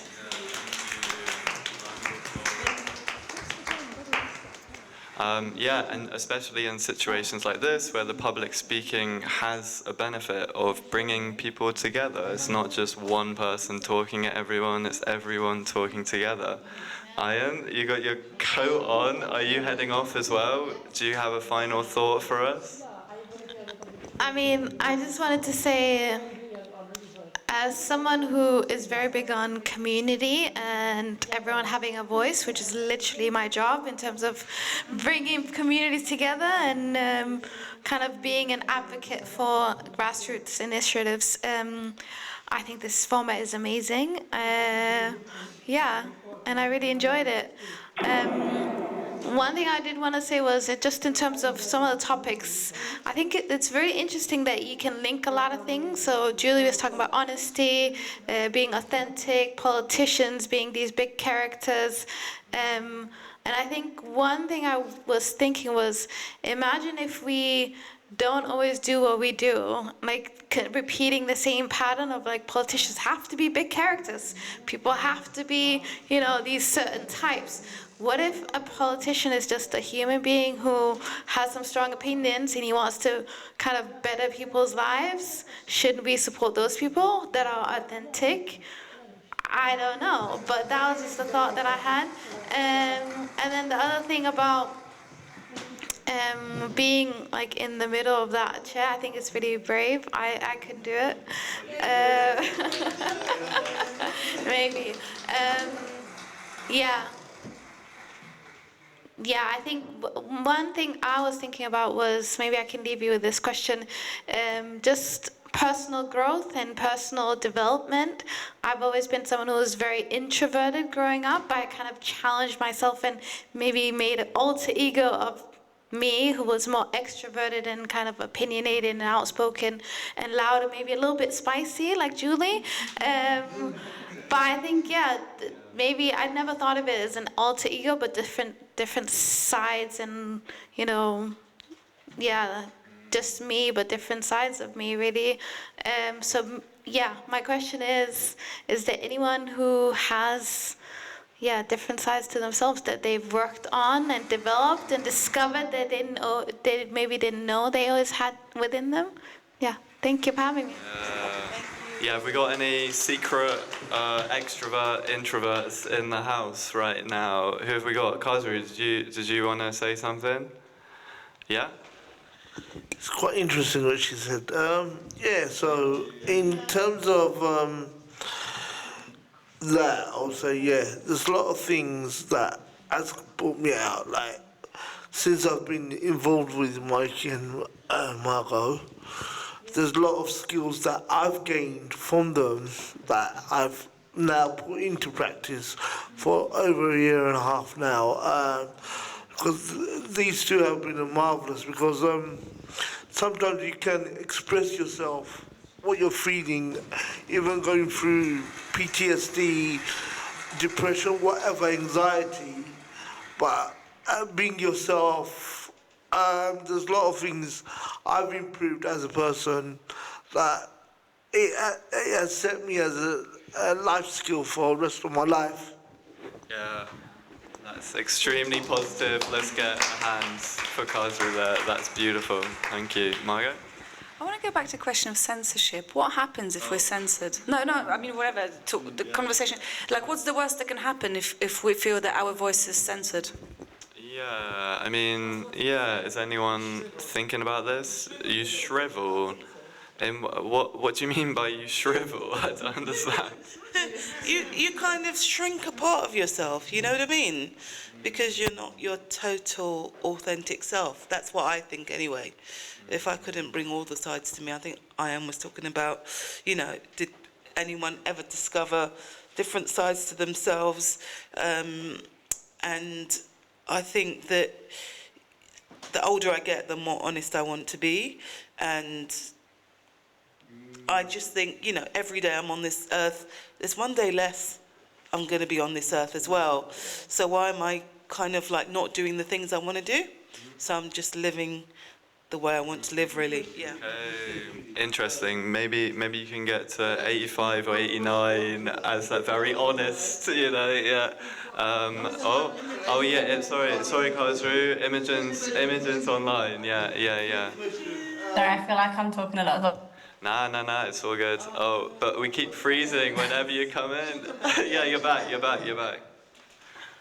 Okay, quickly. Yeah. I find, because I've got ADHD, like I mask a lot, and it's quite a recent diagnosis over the last couple of years. But now I'm finding ways to sort of like to support myself to be more authentic, but in like places like the workplace and. Okay, being more authentic. Frozen again. Yeah. Oh, yeah. Being more authentic especially in the workplace as well. Given your recent ADHD diagnosis, great. Yeah, Mikey.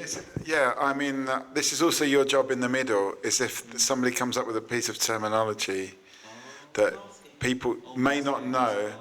I didn't know what masking is. So I mean, there's a few times that I did it when I was in the middle of the tape. I know masking tape. I use it all the time. And you've got to make sure that you just get that line very pressed in, otherwise it doesn't work. Anyway, maybe you could ask what masking is. Yeah, could you explain what masking is, Imogen? Yeah, it's a bit like putting on a front or trying, also almost using an alter ego in certain places, but in a different way that's not as empowering. So it's like having to adapt to a situation that that means you're having to sort of maybe like social cues, but you're trying to pretend. Sorry, I'm not articulating it very well. I wonder if there's anyone else that wants to try and explain. I think you're doing a great job. Yeah. Is anyone? Yeah, I think everyone got that. Basha, or no? No, I quite like the comment about explaining like what words mean and what somebody meant, because I think sometimes when people don't speak, I think it's about not quite sure what was said and not always. Yes, I think so, and we like. For anybody like me who's Polish, British, and sometimes I just think, what does it mean, or like what do they mean, like. So it's good to speak more about asking maybe what do you mean, or maybe like explanations. It would be helpful. It's like when you don't quite understand the joke, but you still like nod and laugh or something, and then you feel like you're kind of on the outside. Yeah, it can sometimes, not be the best experience. But yeah, I think you're right. Yeah, being more comfortable to speak out. So I got to swivel this way, otherwise I get tired. Right. Just to reiterate on the question Julie just brought up a while ago, like when she's talking about like each day that goes past, the days are going down. So do we get matured by each day? Are we getting matured even as we get older? Or it's quite interesting because I do agree what she said, because more of a role model you set yourself to others. What you're giving now, what you take with you. So it's hereafter as well. Yeah, great.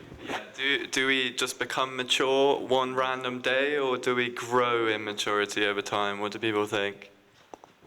I would say again, it depends which word you use. It can be mature, but the more mature we are like more want to be yourself. So I think that's when it's that moment of like breaking through. It's like, yes, I can now say it, or I can be myself, or I can do it. So yeah, it could be mature, but it always also make me think about when people have problems and like this middle age, if it's like a point of change or like discovery of yourself. Yeah, I also wonder if it's different for women and for men, because as you were mentioning earlier, the menopause is obviously like quite a big thing for women. Men, we don't have to mature at any point. You know? Or you can be like Al Pacino at 89. That is the right thing for Al Pacino, that soundtrack, because he's having another child and he's like 89. And yeah, I'm really upset he didn't ask me. No, I'm just joking. But I just think 89, whatever, is just too old. I mean, you know, he might make it to nursery, but that's about it. He's just not answering your calls. He's just him and George Clooney. They just blew me off. Great. Oh yeah. Sorry. Yeah. Are we doing final thoughts? Let's do final thoughts, and also a big round of applause for you, Sam. It's the second, like first proper public one for you in the middle. Second time of. I've got. How was it for you? Then I'll have some. Well, I've got a weird experience. So, like, these guys met me when I was a researcher. I'm still a researcher, but now I'm a lecturer. So I just finished my last lecture today. So I've been, like, the last, so I've had to, like, really grow quite a lot, because I've had to speak in front of, like, 150 kids, basically. And teach them chemistry. So, yeah, getting in the circle really has not actually been that hard at all, because I've gone through the audacity, you know, or through the adversity, sorry, of that. So yeah, it's been quite fun actually, to be honest. Thank you, everyone. Yeah. Oh, okay. Final thoughts. Who are we starting with, Julie? Final thought. Try to be as close to an honest person as possible is my final. That's beautiful. Thank you very much.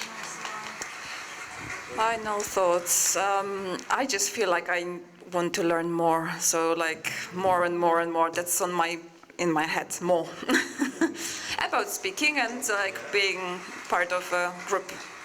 Oh, that's brilliant. More about community and other people. Right, I'm gonna, because I have to twist this way. Yeah. Oh, you're filming, so I'm not gonna. Can you do it? Okay. I've stopped filming. What I wanted to say is like more conversations. The people speak always needs more people to be doing this job, which is why we do it. So I'm really just so grateful for everybody's time and input, and people online as well.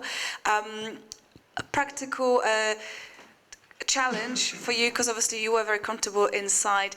Could you make your thoughts shorter, just as a challenge, a creative challenge?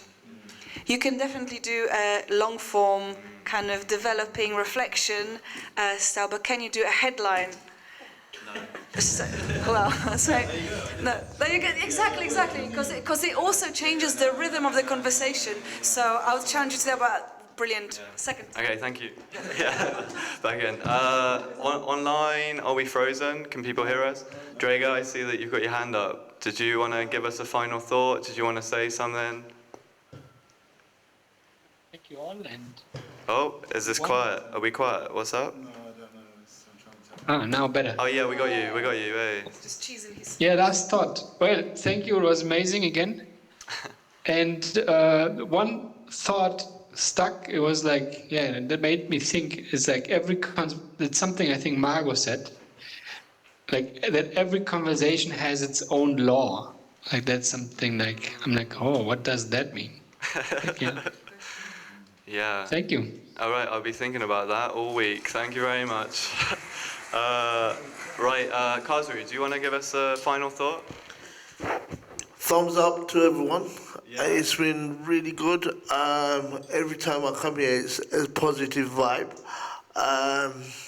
And every time I come here, there's a new opinion on every subject we have. So it's been really positive, and let's carry on the good work. And shout out to Mikey and Margot, please. Right, big up those two. Charles, do you want to give us a final thought?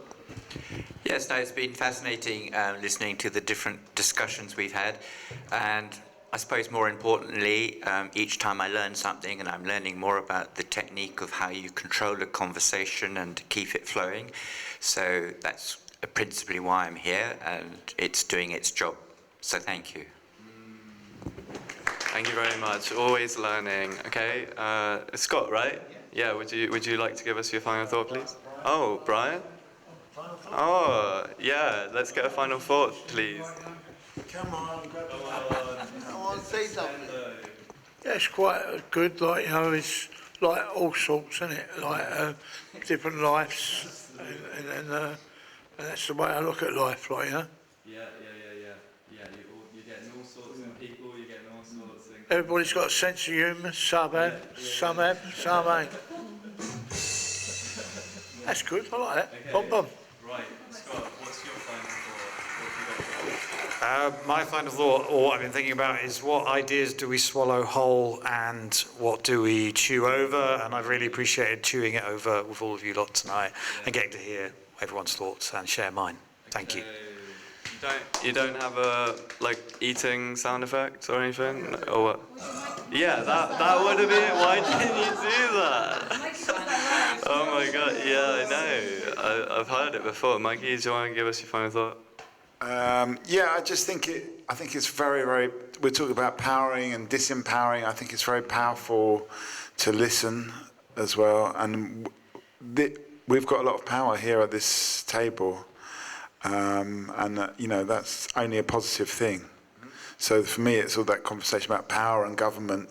Yeah, we can let them dictate things, but also we've, you know, going back to the thing about intervening, we've got a responsibility to say our truth and actually get it out there and not be kind of censored by people. Not even censored, but also discouraged from saying what we've got to say.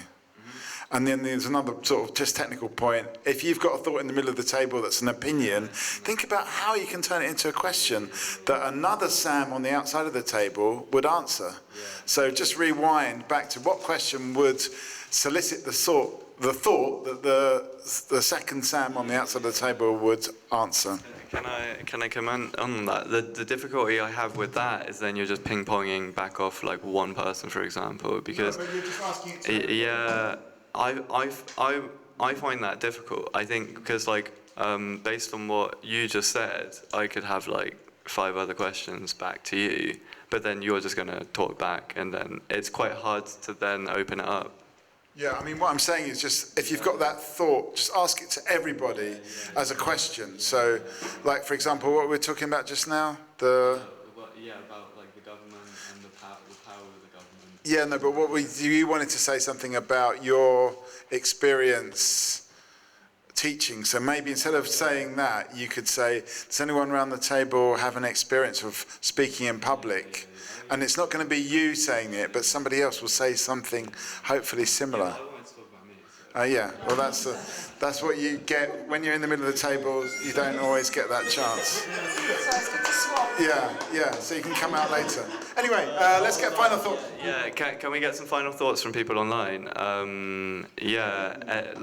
Let's go. Natalie, do you want to go? Got any final thoughts? Yeah, I think it was really helpful kind of seeing. I think sometimes as an organisation there's a lot of fear when doing these types of setups or types of forms of like evaluation and conversation about what do you do as when the conversation kind of steers off a bit or becomes a bit controversial. So it was really helpful. I think it actually was genuinely helpful that naturally did happen tonight, and learning how to kind of navigate through that and allowing people to still speak and share their opinion, but it being done in a respectful way so that everyone can have their say without it getting nasty. So that was really helpful to see tonight. Yeah, a great example of how to navigate through a bit of conflict there, I feel. Are we frozen online? Are we back? Ooh, okay, all right. Tom, do you want to give us your final thoughts? Yeah, thanks. I've just been in my little listening corner. Similar to what Natalie was just saying, like really learning a lot from how conversations can flow from potentially quite sort of provocational places to actually find a place to hear each other and hear a wider set of views and opinions and do that kindly. So a lot of the themes that came up chimed really well. So yeah, thanks so much. All right, thank you very much, Tom. Round of applause. We got the clap going on. And Imogen, would you like to give us your final thought? Yeah, similarly, I was going to say, like, useful seeing how getting people to define what they mean and terminology to help them communicate what they're trying to say so that it can be understood by everyone, and then getting to the root of their fears and concerns that way. So, yeah, like playing the idiot, I suppose, and saying, oh, can you define that? Or what do you mean by that? Just helps to help people communicate. So, yeah, it's very valuable. Brilliant. Really drilling down to what they actually want to talk about, you know? Yeah, brilliant. We're happy to play the idiot anytime. Right, okay. That's been Talkaoke. Big up Sam in the middle! One more time! Doing great job, and thank you to everybody who came tonight. Thank you to Republic for hosting us. Hopefully not the last time.